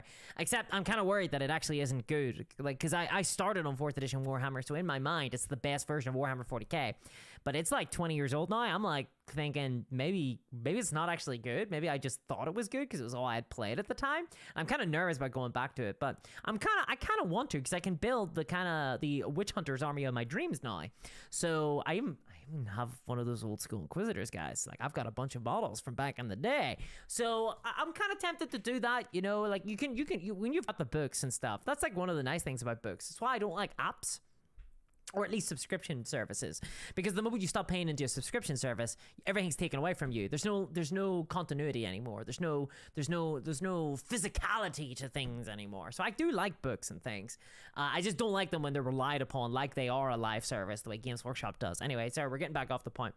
Ludite, thank you very much for the £10 donation. That's very kind of you. Says, absolutely love what you do, Discourse. Keep up the excellent work you do for the community. Well, thank you. That's honestly really lovely. I really appreciate that. It's been a pretty critical time for me. I did a video recently where I responded to a lot of comments that people had on the channel from Reddit, and the comments were not kind, and so you know, I'm pretty resilient, I would say, but it does sometimes get to you whenever you have like lots of like people kind of coming at you saying you're a dum-dum, you're wrong, you're an idiot, you know, and then whenever you try to respond to them in a kind of reasonable way, you then get further comments saying that you're a dum-dum. So it's very nice sometimes to get nice comments like that. So thank you very much, Lloyd. I really do appreciate that. Thank you. It's very kind of you to say. Plasma Tour says, another copy of Carnivale is out in the wild in Talon now, by the way. There's at least 3 people with sets now. I'm really glad to hear that, Praetor. I don't want to blow my own horn or anything, because I honestly, I don't know if this is the case. This is just like idle speculation. But I will say, I did a video covering Carnivale. Listing is like one of my 5 favorite games, and the set sold out, and then it didn't get back into stock for ages. So I'm just saying it wasn't sold out before the video, and then it sold out after the video. So I'm just saying, I think the TT Combat should be like, thanks, Discourse. Thanks. That's it. That's all I want. that or they didn't have a lot of stock in, so like one person buying it probably set them over the edge, which is probably true, to be honest, because that starter set is really nice value, but it does have like acrylic, and it has a lot of like components that go into it, and I imagine they didn't keep a lot of stock. Carnivale is like a really interesting game. Carnivale is a game that I had not heard anybody talk about, except I watched like this ancient video from like 2011 of like Carnivale, like the edition 2, like the second edition, like from like 10 years ago, and I was like, that's kind of interesting. Then I looked it up, and then I discovered that there's like a 3rd edition of it now, run by TT Combat. It's like a totally different game, and I was like, okay. The core idea of it was really sold me on it. So that was a really fun game, and it is a really fun game actually. I need to play some more of it. It's the problem I have here with this is that I'm very much incentivized to play a game for ages, get to know it really well, and then like form an opinion, and then move on to another game, because there's just so many games. It's like impossible to like stay playing one game forever, you know? And the same thing happened with Warhammer. I hadn't played Warhammer for a while. Then I played a bunch of 9th edition to review it for my Patreon, and then 10th edition came out, so I played a bunch of 10th edition. So I have to do like these like big mad swings where I get really into a game for a while, which honestly is kind of how my brain works anyway. I get like hyper focused, hyper obsessed, hyper fixated on like a certain thing for a little bit of time. So maybe one day it will be Malifaux. Girl Painting says, I'm in the middle of my oops all dreadnoughts primary Space Marines list. I'll never go back. That's that's incredible, Girl Painting. I hope you enjoy. I hope you enjoy. I love dreadnoughts. I've always loved dreadnoughts. Dreadnoughts are really cool. I think they're like the coolest thing the Space Marines have. I think they're very, very awesome. GM says, make whatever content makes you happy, but the constant negativity has got to be tiring. It sure is, GM. So the thing is, I like to cover wargaming news. I like to cover things that are going on in wargaming. And what that means is that I cover a lot of Games Workshop. And unfortunately, Games Workshop do a lot of stuff that I feel pretty critical of, that I don't like, right? So I cover it, basically. I cover the things that happens at the wargaming, and I sure wish Games Workshop would give me an excuse to do more positive videos. I literally had to squeeze out a video in between videos in order to make sure that my next video is one that kind of covers Games Workshop in a way that isn't me going, God damn it, Games Workshop, why did you do this thing? Why did you do it this way? So my next video is going to be a review of the combat patrol system of Warhammer. And I've been trying to get this goddamn video out for like 3 weeks now. But for the last 3 weeks, Games Workshop have done something that I have to cover on the channel. And it's always bad. It's constantly bad. It's not like, by the way, guys, we've decided, remember the Battle Forge app? We're gonna not charge you for it. We're gonna keep it free permanently. I would have been like, amazing, Games Workshop. Thank you. That's really good. That would have been a great, I would have praised it. I would have been like, oh, this is so good. I would have done a video like that video I did before 10th edition came out, when they were like, we're gonna do all the rules, we're gonna make them free. And I did a video being like, this is great. This is fantastic. I did a video on that. I did a video about how amazing that was. I just cover the news, dude. Like I don't know what to tell you. Like this is my problem.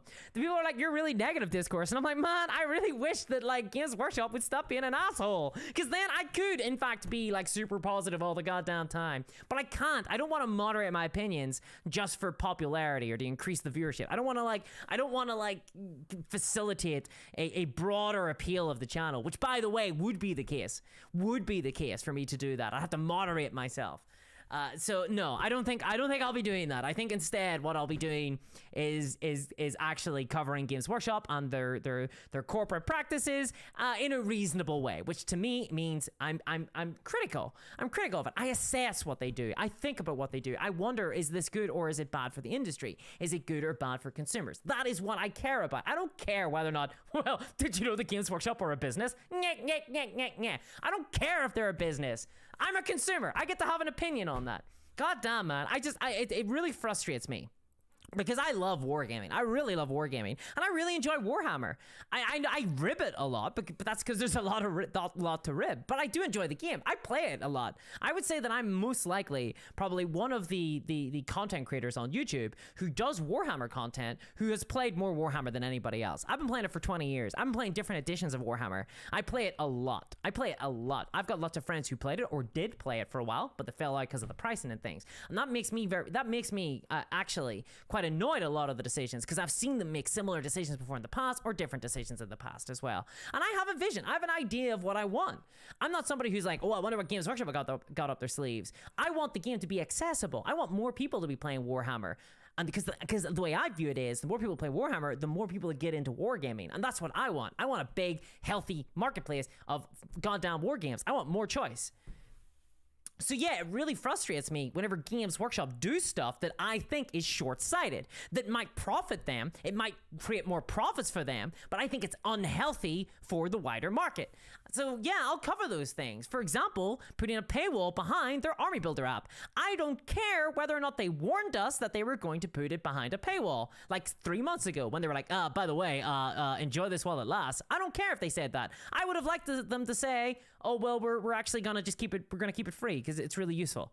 That's what I would have loved. It's really frustrating. It's really, really frustrating. A lot of the things that I say on this channel, by the way, is echoed in the wider community. But for some reason, whenever it's spoken of in a video, it suddenly becomes like the biggest crime of the century, you know? I don't get it. Honestly, I don't get it. I actually don't get why people like it feels like I have like lots of people who like hate watch the channel, who like just detest the content, which is weird because I cover RPGs. I cover RPGs on a different channel, and you know what?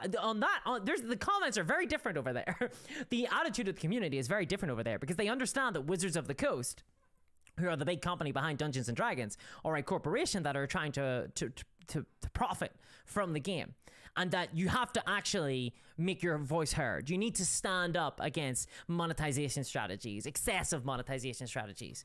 You have to stand up. You have to make sure that, you know, they don't get to do everything they want to do, because not everything they want to do is healthy for the game or is healthy for role playing and RPGs. But Warhammer, the Warhammer marketplace is so different, because anyone who is actually actively playing Warhammer has paid a lot of money to do so, which means they have a very large sunk cost. And I know, because I've got a huge sunk cost in Warhammer as well.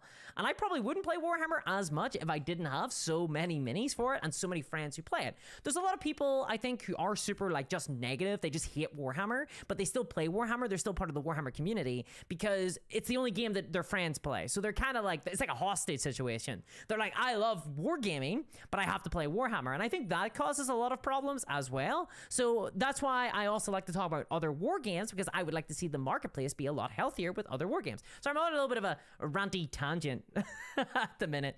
It's just that I've been thinking about this a lot because just because it's been on my mind. It's been on my mind a lot lately. It's a niche dedicated community. It always happens, says Amu. Yeah, 100% it is. 100% it is. 100% it is. Like, I mean, it is a small niche community, but it's made even smaller, I think, by the proliferation of the Warhammer branding, right? Well, it's not. It's made bigger. It's like hard to say, right? Because Warhammer, the brand, is massive, and it's definitely got way more mainstream appeal than like Relic Blade does. But the thing is that then because of the way they market the game, they kind of keep people locked into the Warhammer hobby as opposed to the wider wargaming hobby, right?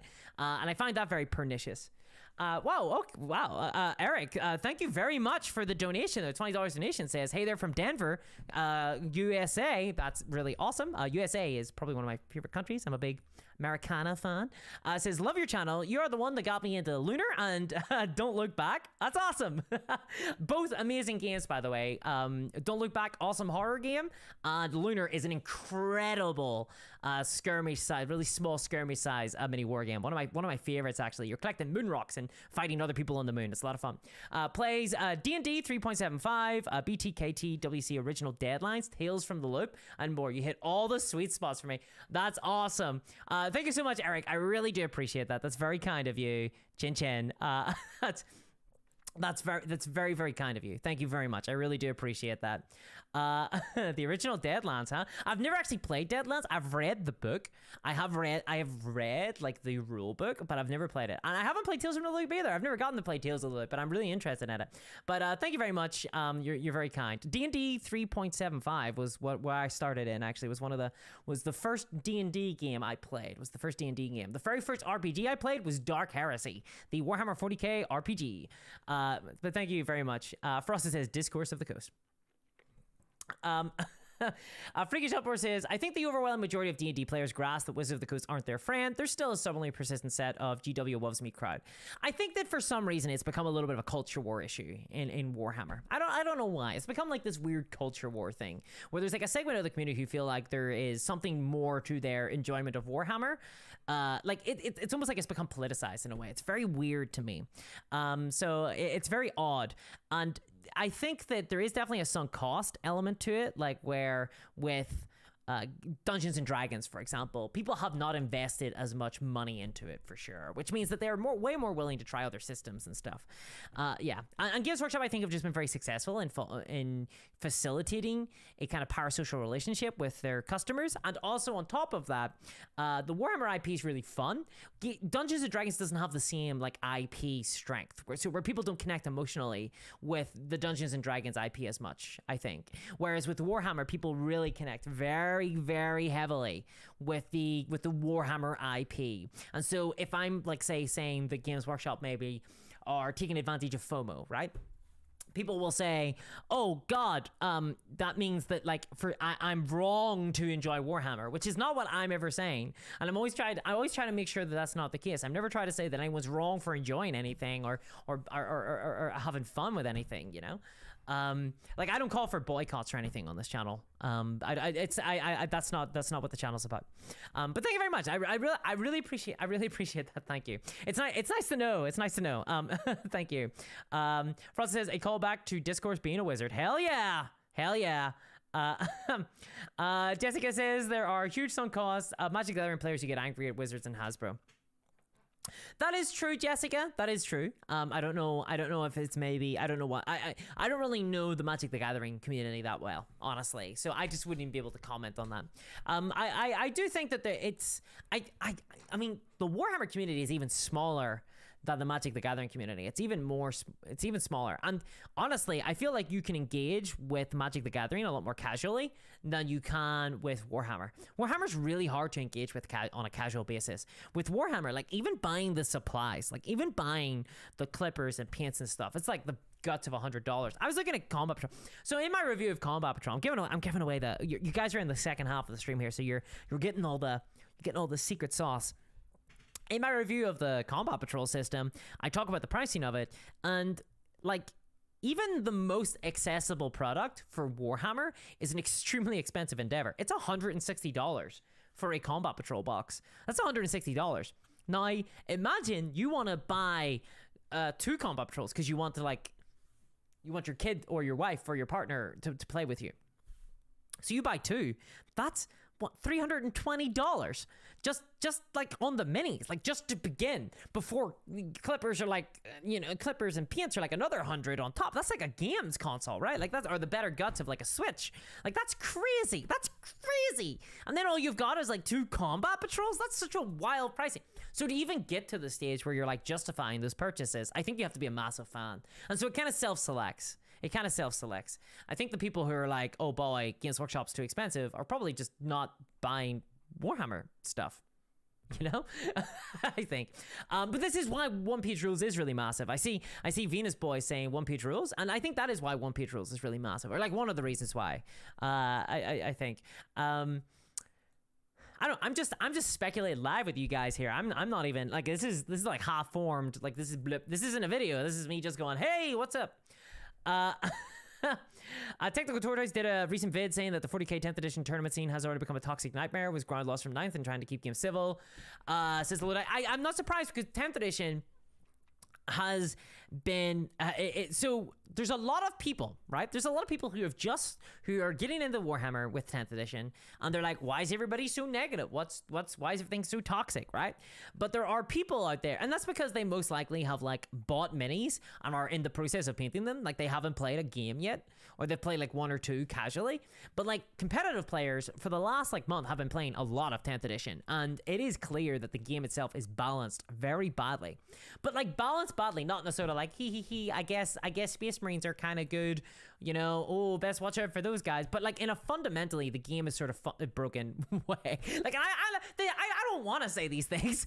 Like I don't want to say things. I'm just echoing what the general consensus is in like the competitive space. This is why it's so toxic right now. The game is really badly balanced, and I think that the answer to this is that they didn't have enough time to work on the game. I think that you can point to this has always been my issue. When you talk about issues with Warhammer, you can locate them in the business of Warhammer and how the game is packaged and sold. Because they wanted a Warhammer 40k release this summer. They wanted it this year. It had to be this year. We all knew it was coming this year. We all knew that Warhammer 40k 10th edition was coming this year because they've got a 3-year rotation. That meant that no matter what happened, no matter what, the game was coming out this year. And the game is really badly packaged. There are errors all over the place. Now, they've done like a pass for like to fix all the errors on the errata. Good job. But like the actual game itself has got all sorts of like balance issues. It's crazy right now. The difference is like I play Genestealer Cults. I play Drukhari. I play Sisters of Battle.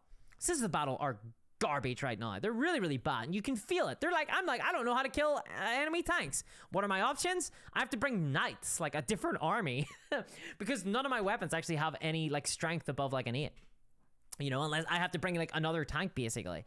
Or as I play Genestealer Cults, I'm like, this is really fun, right? It's clear that different games, like different factions have different iterations, like different balance passes and stuff that's gone over them. And the design has been applied inconsistently. And that's going to happen when you've got a larger design team. But you're meant to then spend time playtesting and fixing all these issues.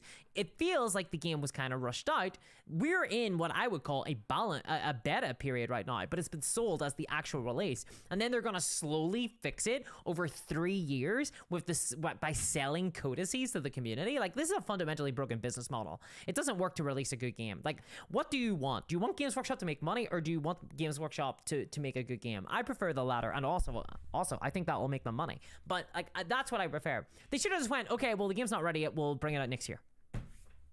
We'll spend more time. We don't want to release the game in a broken, imbalanced mess of a state.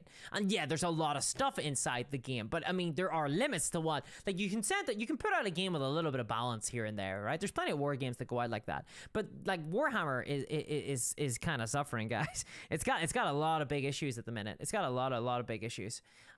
It's really struggling, and that's why the community, like the competitive community right now is super, like, what some people will call negative. The Warhammer competitive community right now is being very, very, very unhappy with the state of the game. Whereas the casual community are like, I don't see what the problem is. The problem is you haven't played any games. Right? And the thing is, right, I know there's people out there who hate the competitive players. I'm not a competitive player. I don't play competitively. I play very casually. But competitive play is important because they will identify issues in balance that will affect casual games. They will affect casual games. I feel it. With my Sisters of Battle army. Because I play a lot of games, I feel it with my Sisters of Battle Force. They are weaker. It's a struggle. It's a struggle to beat some armies out there. Like, it almost feels impossible sometimes. If I go up against Knights, I don't have a chance. You want the game to be fun for casual play. If casual players don't have fun with it, the game is dead. And I think a lot of people are going to bounce off 10th. Man, there's a lot of stuff I really like about 10th, but there's a lot of stuff I really don't like about 10th. I'm very mixed on 10th. I like index systems. I like everything getting updated at the same time. I like things getting updated to like fix like errata issues and stuff like that. I think all that's great. But I think that a lot of the actual balancing, a lot of the core game design has like fundamental problems with it that needs to be resolved. Let's see here. Oh, sorry guys, we went off on a little bit of a tangent there. I'm just, I want to have fun. I just want to play games and have fun is all I want. I don't want them to cost like an arm and a leg.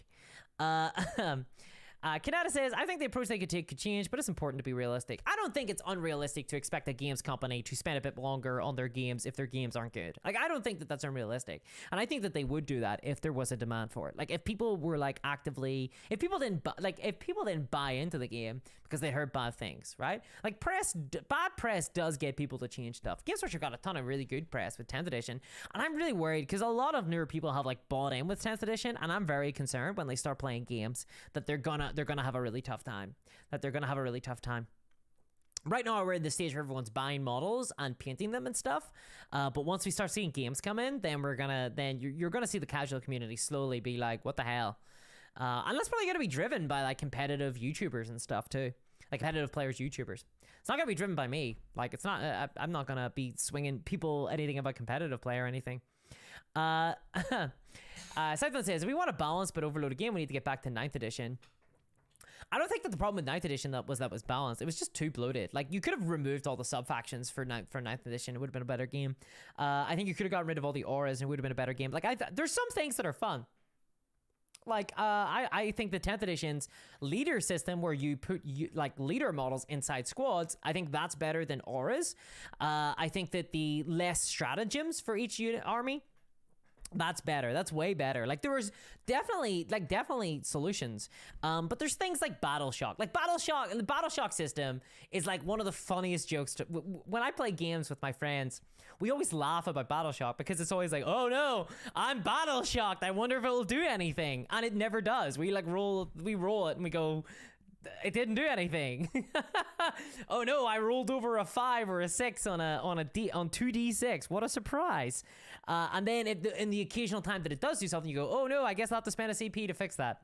And then you do, and it's over. Like, Battle Shock is as bombed as a system. It needed more work. It needed more time to incubate it. It needed more work, basically. It needed more time spent on it. And I'll say this much, like, from what I played of Shadowpoint, it felt like a more coherent game than Warhammer 40k currently does. Yeah, so I mean, you can bring out games that aren't, like, you can have systems and games that don't work very well, but I mean, this is billed as like one of the new main kind of systems, and it's fine to be iterative, but like, geez, like how much money like are you selling this stuff for? Like, come on. Canada says, but it's not a business model decision, it's a reality decision. 20 or 30 people cannot test like 250,000 players can. I agree with you, Canada. In fact, I would have gone so far as to say that what they should have done is they should have said this is Warhammer 10th playtesting. Like they should have just playtested the edition with the community, just like released all the rules for free and been very clear that it's a playtest and just released it to the public as a playtesting thing, as like a beta, the way that Dungeons and Dragons does. I could have just done public playtesting, and then all this stuff would have been caught. People would have been like, oh, Battleshock doesn't work. Oh, and they would have sent in like feedback, and then they would have worked on it, and then in the next year, they could have released a new game that was a lot more coherent. Like they could have taken feedback. This goes to like the same issues with like leaking as well. Games Workshop are like crazy about, oh my God, somebody's gonna leak all the new stuff. Somebody's gonna leak all the new stuff. It's like, dude, just like tell us, like show us like what you're gonna be releasing in like a month's time, and this stuff won't get leaked. Like, just be more transparent and things can't get leaked, you know? This is like game design 101 though. Like this is like so obvious to me. I'm confused. I don't get why they don't do it. Well, I do know why they don't do it. And it's because of their business model. It's because of their business model. Because they don't want to reduce the hype, right? They want Warhammer 10th edition to be like, oh my God, it's the Warhammer 10th edition, you guys. It's here. You gotta buy the box set. You gotta buy the big box set. They don't want to like dampen that by basically releasing the game mode for free so that people can like test it and see if it's good or whatever. They don't want to do that. So they want to sell you the big box, you know? Like this is a beta test, honestly, but we just paid for the privilege. We all paid in. We all paid to buy into the beta. So now we can test it. We're running competitive players are running tournaments under it and going, this is rubbish. Like this, like, and I think it's kind of fine as like a casual game mode stuff like the terrain rules, but it's not working for competitive players. And you'll find the competitive players are like the biggest like ones who are like, this isn't working very well. But if this had been a build as a play test, boy, they would be like, boom, like here's all the issues. You got to fix all this stuff. They would be invaluable to the designers right now. It's how you package this sort of stuff.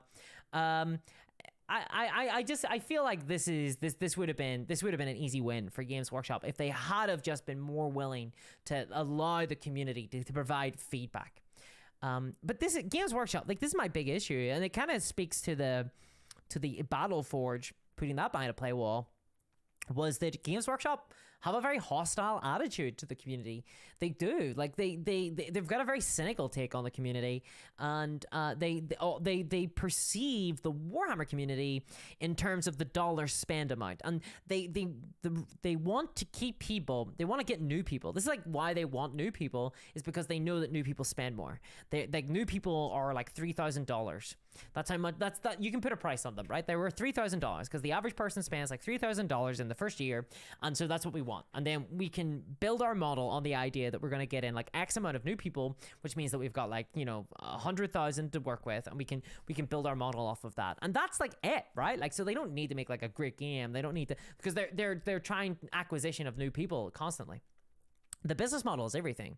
I think it's everything. You can't talk about the Games Workshop game design. You can't talk about how Games Workshop sell things. You can't talk about anything Games Workshop without taking into account their business model. And you don't need it. By the way, you don't need a business degree to see this. This is like obvious to anybody at all. Jeez. Brian Hall says, since it's a war game, Amaze Battleshock isn't more like being pinned from bolt action. I honestly, Brian, I wish that it was like that. Yeah, I really do wish it was like that. I think that would have been a lot of fun. I really like the pinning system from bolt action. I think that it should have been like that. I was kind of hoping that it would. Whenever I first heard, so I did get a game of Warhammer 10th edition in Warhammer Fest. And whenever he described Battleshock to me, I was like, okay, I'm up for this. I really like morale systems. But the pinning system from Bolt Action is like one of my favorite systems. I was really excited for it. I was like, oh yeah, okay, cool. I'm down for that. Like that sounds really, really, really fun. That sounds really cool. And then in practice, it was so disappointing as a result because it just ended up being like an irrelevance on the table. I was reading the White Dwarf battle report, the very first 10th edition battle report. And in it, there's this big dramatic moment where the Tyranids player is like, okay, time to release the Shadows of the Warp Psychic Scream. Haha! All your units have to take battle shocks tests. And then in brackets, it's written underneath, all the Space Marines succeed.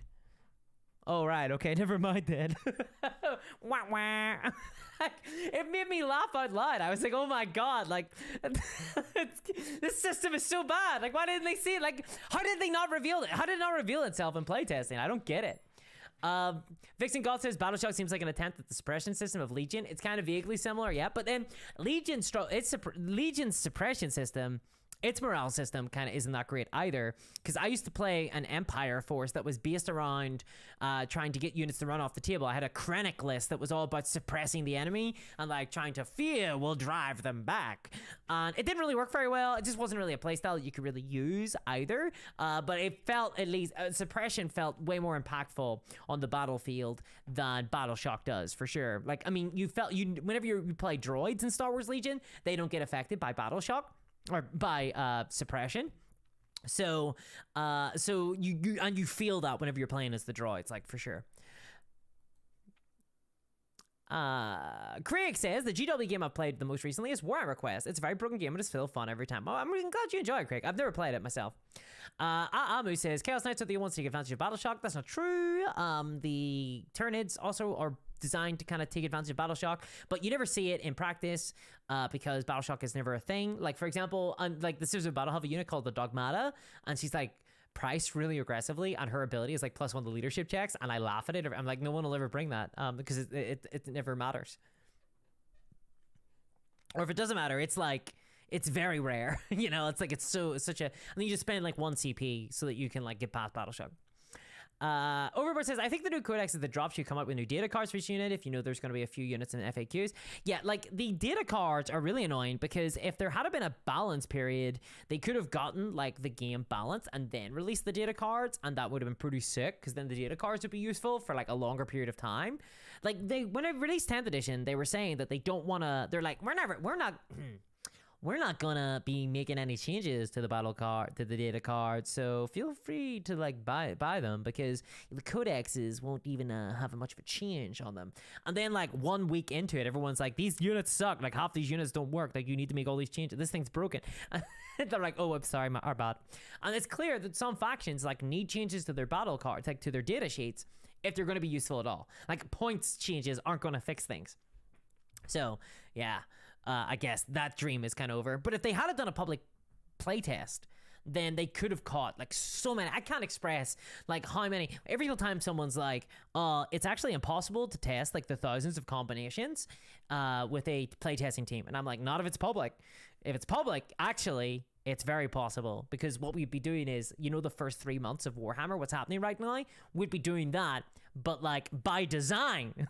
Whoa. So they should be doing that, you know. Release a playtest for sure. Yeah, definitely Canada. Let's see here. Venus Boy says free art free playtest. Yes, some RPGs do that. I think it's like a very easy response. I think it's a very easy answer. Johnny Septum says AMG did a public test of their Kill Team version of Legion. Is that Shadowpoint? Was there a public playtest of Shadowpoint? I'm actually surprised at that.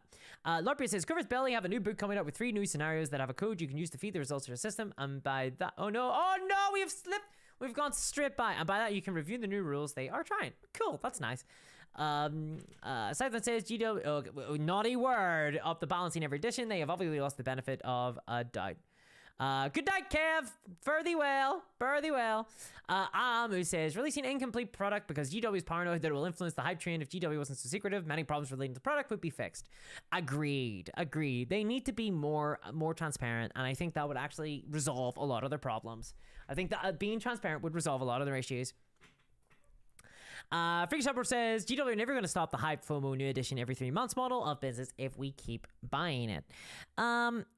Yes and no. So the number of people who actually buy into Warhammer isn't like huge compared to a lot of other stuff, and I think that could, like, if that community stopped buying things, but I think you do need more like content creators to be overtly kind of critical of the business model Games Workshop, which we're just not seeing, honest, like, to be perfectly frank. So George Askin says Games Workshop are like the aliens from Mars Attacks. Don't run, we hurt your friends before they hurt you. George, I actually love that so much. I actually think that it would be really funny to read, like, I actually kind of, so I kind of imagine Space Marines or something being like that, or the Imperium. Like whenever they send an ambassador to like the new like the Xenos, you know, arrive and are like, "Here, we're from the Guglazu Empire, and we welcome you with open arms. We're here to discuss camaraderie. You know, we're so excited to find other species of life out in the galaxy. You know, we thought we were the only ones." And the humans are like, "Okay, cool." And then they send like an ambassador who like shoots them. And then they just keep setting up meetings like with the diplomatic like core of the alien species, you know, like, and every single time they like open fire on them because they're like, yeah, these stupid Xenos, take that, like we're gonna negotiate them. That means we you know, it's total war, like we're gonna exterminate them no matter what. So now we're fucking with them, and I think that would be a lot of fun. It's classic Imperium. Definitely the good guys, definitely the heroes of the Imperium should be gunning down diplomats 100%. Venus Boy says balance seems peculiar as to how fantasy sci-fi games play. Historical games are less focused on balance generally. Well, first, I think that historical games often have a competing priority of being historically accurate to some extent, or reflecting an actual reality. So things aren't necessarily going to be balanced. But that said, I think that actually, like, I don't play a lot of historical games, but what I have played, there is an attempt to balance things, generally speaking. Like there is generally an attempt to like make a game, like balance is just so 101 game design. Like you don't want a game where it's just like this guy brings flamethrower units and it just wins all the time. Bolt action. So you don't want to do that, you know. But I couldn't really speak to historicals well enough because I haven't played enough of them. Shout out to Oscar and Mike though. I'm excited for that game. I'm really looking forward to that. Ooh. Wronghammer says the hobby trumpet that Tom Hibbert talked about on the Painting Phase podcast, most of the money GW makes is from new customers. There you go. Yeah, 100%. But that's been like public knowledge for like ages, you know. But that it's true. Like that is where they make most of the money. That's why, I mean, like that's why their stores are so obsessed with acquiring new customers, right? It doesn't take much. You don't need to do much inferring to realize that the reason why they want to constantly acquire new customers is because new customers do all the spending, right? And I've been through that sales funnel. Like I went through that sales funnel. I was a new Warhammer player at one time. That's a sales funnel. I went through it and I got monetized all the way down. And yeah, like I mean, they know that. They know that. And there's gonna be like there's an established group of people at the bottom, like me, who still occasionally buy things. And there's some people who get like monetized every time, right? And like this is the Games Workshop business model 101. But yeah, 100%. It's interesting to hear that, I guess. I don't know. So yeah, it's interesting to hear that being talked about on the Painting Phase podcast, though.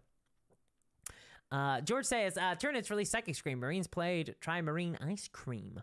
Oh God, is that like NPC thing I keep seeing people talk about? This like this like TikTok trend. Battleshock seems like it was going to be a very cool rule. When's the 11th edition out? Any leaks? 11th edition will be out in 2026, right? It'll be out 3 years from now. And that's not facetious. That's me just like telling you the truth. That is like it'll be out in 2026.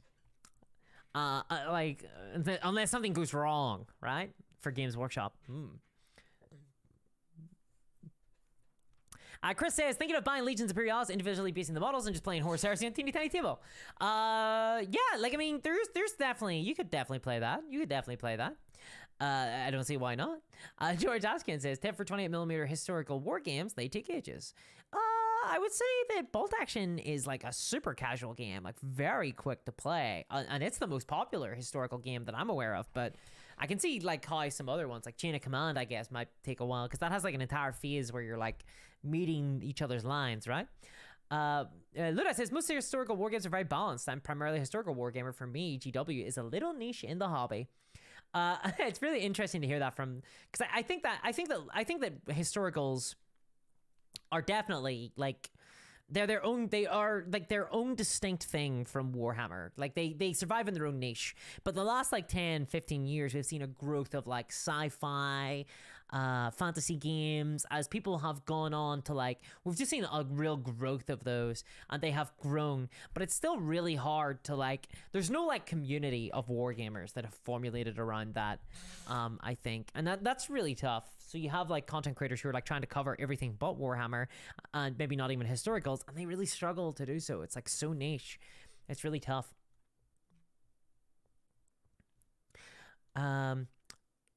Louis Beebe says, caught sight of you in Cuba a few weeks back.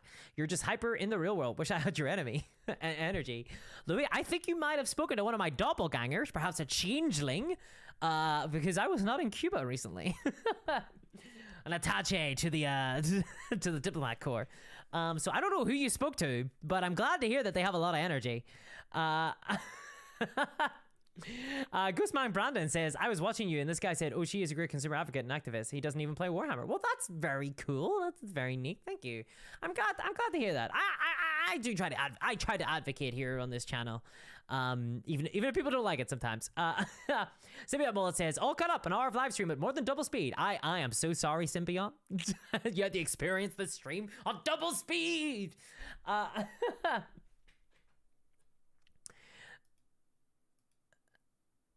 Alf, that alien from the sitcom.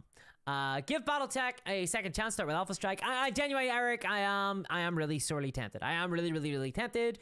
I think that BattleTech is a really interesting entrance into the hobby of wargaming, and so I'm very tempted to like give it another go as a newer kind of hobbyist. Right, like as someone who's like, I'm gonna get into wargaming, and I get in through BattleTech. I'm very curious about it. So maybe is the answer. I might give it another go. And if I do, I tell you what, if I do and if I really enjoy it, I'll make a video about it. I'll make a video of it to counteract my previous video. I'll make a new video about it. If I do enjoy it, there you have my Stolamuth. So it just remains for me to. But you see, like I've got BattleTech, I got Malifaux. I got Oscar Mike. I got Shadowpoint. I got so many games. I've got Aliens, Another Day in the Core, right? I've just got so many games I need to play. It's tough, guys. There's so many awesome games out there. So many awesome games. John Stanley says, but I got Blood and Plunder. I got Blood and Plunder as well, man. I got a half-built ship painted. I need more time. I just want to play them all. I love games so much. Joe says, Black Powder is a very fast-play historical war game. Ironically, it grew out of War Master. That is interesting there. Venus Boy says, some historicals have community, though tiny compared to Games Workshop. Like, two fat lordies have a fairly vibrant going on across their various games. I've heard of that, yeah. Xenolor says, I'd be willing to play almost any tabletop war game, but I only have so much story space and funds for models. 100% understand you there. Totally get you there. Majestic 13, that's another game I really want to play. Because I was thinking agnostic war games sometimes are good for that. Like miniature agnostic games are good for that. And Majestic 13 is like on my list. Uncle Adam very kindly sent it out to me.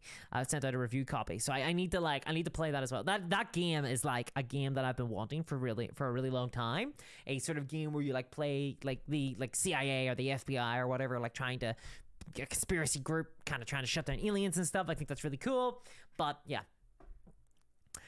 Okay, so guys, I think this has to be me. I'm losing steam. You can hear me. I'm like a train engine losing steam. I have to like go off and like recuperate after these. These streams like are so energy intensive for me. I'm like a little bomb going off. That's me. So I'm gonna be going up. So you got any questions? Let me know in the chat now. Let me know in the chat, and I will try to answer them if I see them, because the chat goes by so fast. So let me know. Let's see here. Dita says, I was an hour late. Would be caught up if I watched a double speed, but I figured I would just watch the first hour later. Awesome. We discovered whether or not Games Workshop's new game fixes Warhammer. So I'm not gonna spoil it for you. Ludai says, this guy, you think there isn't a community around historical games? No, there is. Like I said, there's a huge community around historicals. It's distinct from Warhammer. It's like the second clumping, you know? Like it goes Warhammer, historicals, and everybody else. So I do agree with you. But you are saying to check out the British Historical Games Society. They organize and run the thriving tournament community. And I have never heard of them. So that's interesting. And I did not know there was a thriving tournament community necessarily. So whenever I think historical games, I always think more like in the local club, you know? It's kind of how I think about it. So that's kind of cool. Eric says, totally understand the time issue. Work 13 hours during the week. Woof. Wait, 13 hours a day? I used to do 12-hour shifts. They were very tough. Like when I worked on boats, I used to work on boats. I used to be a member of the Merchant Navy, and when I used to do 12-hour shifts, and it was really tough. I think an extra hour put on top of that would have been impossible. Would have been impossible. I don't think I could have handled that. I don't think I could have handled that at all. You're losing steam is my energy high, says Joshua. Right. I actually have to modulate myself for like videos and stuff because I fear that I'm like too much. So I have to set it back. You'll notice on like all the latest streams I've been like way more chill, and it's like actively me being like gotta get less chill. Fulvy Dine says those glasses are awesome, by the way. Well, thank you very much. That's very kind of you to say. That's very nice of you. I'm still like not used to them. They're still like new to me, so I'm like, I'm hideous. I'm shy. Like when I see mirrors, I go like that, like a vampire hiding from sunlight. But I'll get used to them eventually. I think I'll get used to them eventually. They're meant to be my anti-glare glasses. They don't work though. I paid so much more money for them to be anti-glare, and it didn't seem to work. Thank you so much for joining me, guys. It's been a real pleasure. You got me talking about some stuff I didn't mean to talk about. You got me being like a little bit brutally honest. You know, you got me going into the weeds a little bit, where I kind of revealed a bit more than I intended to do. So, guys, you got me vulnerable. You got me very vulnerable. But I hope you enjoyed the stream. I certainly enjoyed hanging out with you guys. I love hanging out with you guys. I wish I could do these streams more often. I wish I could. So George says, do you ever go into Games Workshop just to build the free mini? No, I don't, George. I actually do. I was actually in Games Workshop today picking up an Inquisitor miniature. I picked up an Inquisitor miniature. I ordered it online. I had to deliver it to the local Games Workshop store in order to avoid the shipping fee. So I went in. I go into so in the city I live in, the Games Workshop store is like the main hobby store of wargaming in the area. It's like the only one in the center, the city center. So I do go into it very often. I like to pick up like paints and things. So I buy paints a lot of the time. There is like another hobby store, but I've spoken about it on stream before. It sells a lot of bolt action and stuff. So whenever I was buying bolt action actively, I've like actually completed my collection for bolt action, I think, for a while at least. For Conflict 47, I should say. I would buy from there, but because support your local store, people.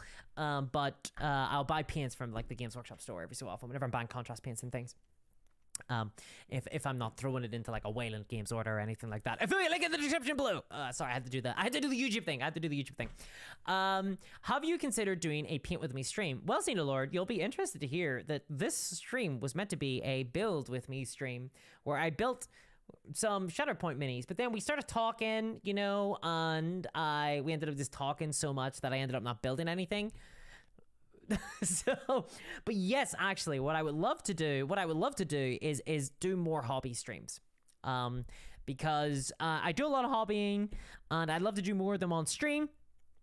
I just worry that it would kill my channel, but I don't know. So I like to try it a little bit. It's just trying to find the time, but you know, I'll try to do so.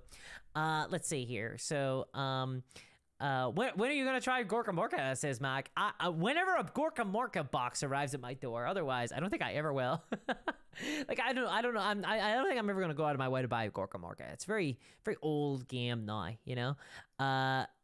Let's see. Ariel says the new Warcry introductory box feels a bit overpriced considering that it comes with a paper map and 2 old Underworlds warbands. I've actually looked into the new starter sets. I will be honest, I played Warcry and I'm pretty controversial when it comes to Warcry. I wasn't like the biggest fan of the game at all. I find it a little bit too simple for me, but that might have been because I built it up in my head a lot and I was like, oh, this is gonna be a great game, and then I played it, I was like, that's it. So I was a little bit disappointed with it, but we'll see, you know. We'll convince you to try Malifaux next time, says Plastic Praetor. You can try. I'm really curious by Malifaux, although I will say Malifaux uses a card system, and every single time I played a card system, while I've been like, yes, high novel, a card system. Oh, of course. Now you can control the variables, and you know that this card has been drawn, so therefore I can never draw it again. Haha. So we can play a lot more strategically now. In the back of my brain, I'm going, I want to roll dice. I want to roll dice. Clickety clackety. Give me the dicety. That in my brain, I'm like, I'm missing. Like, it's like, I need to roll, man. I need to roll some dice here, bro. You know, so I feel that. Like, drawing cards as variables just as like my random chance just isn't as satisfying to me as rolling dice is, in my opinion. So that's want to see more of your Pirates Boost game, says John Colvin. I would love to show off more Blood and Plunder. I think as we go up into Christmas, I'll start talking about some other starter sets. I think it's probably due a video on some starter sets. Also, I was speaking to my patrons the other day on stream about a video that would be really good. I think it was on solo wargaming. That was it. Yeah, we were talking about that. There might be a video on solo wargaming as well coming out at some stage, but maybe. Guys, it has been, is Shadowpoint hard plastic? Yes, it is, Venus Boys. Guys, it has been an absolute pleasure. Thank you so much. Don't ever change. Don't you ever change. Thank you to all of the donators. I really appreciate that. That's so kind of you. Thank you to everyone with your kind words, who asked questions, who engaged, who liked it if you liked it, who subscribed if you subscribed, if you wanted to. And yeah, I really appreciate it, guys. If you do want to see more reviews and things, check out my Patreon. I've also got bonus videos and like private live streams and stuff there as well. Naughty. Not naughty. I see you guys out there. I'll catch you. I'm really bad at like turning these things off. So bye-bye. I gotta do this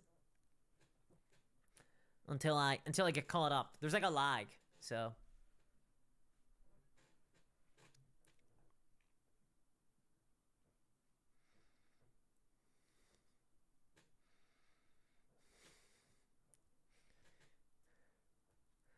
Bye.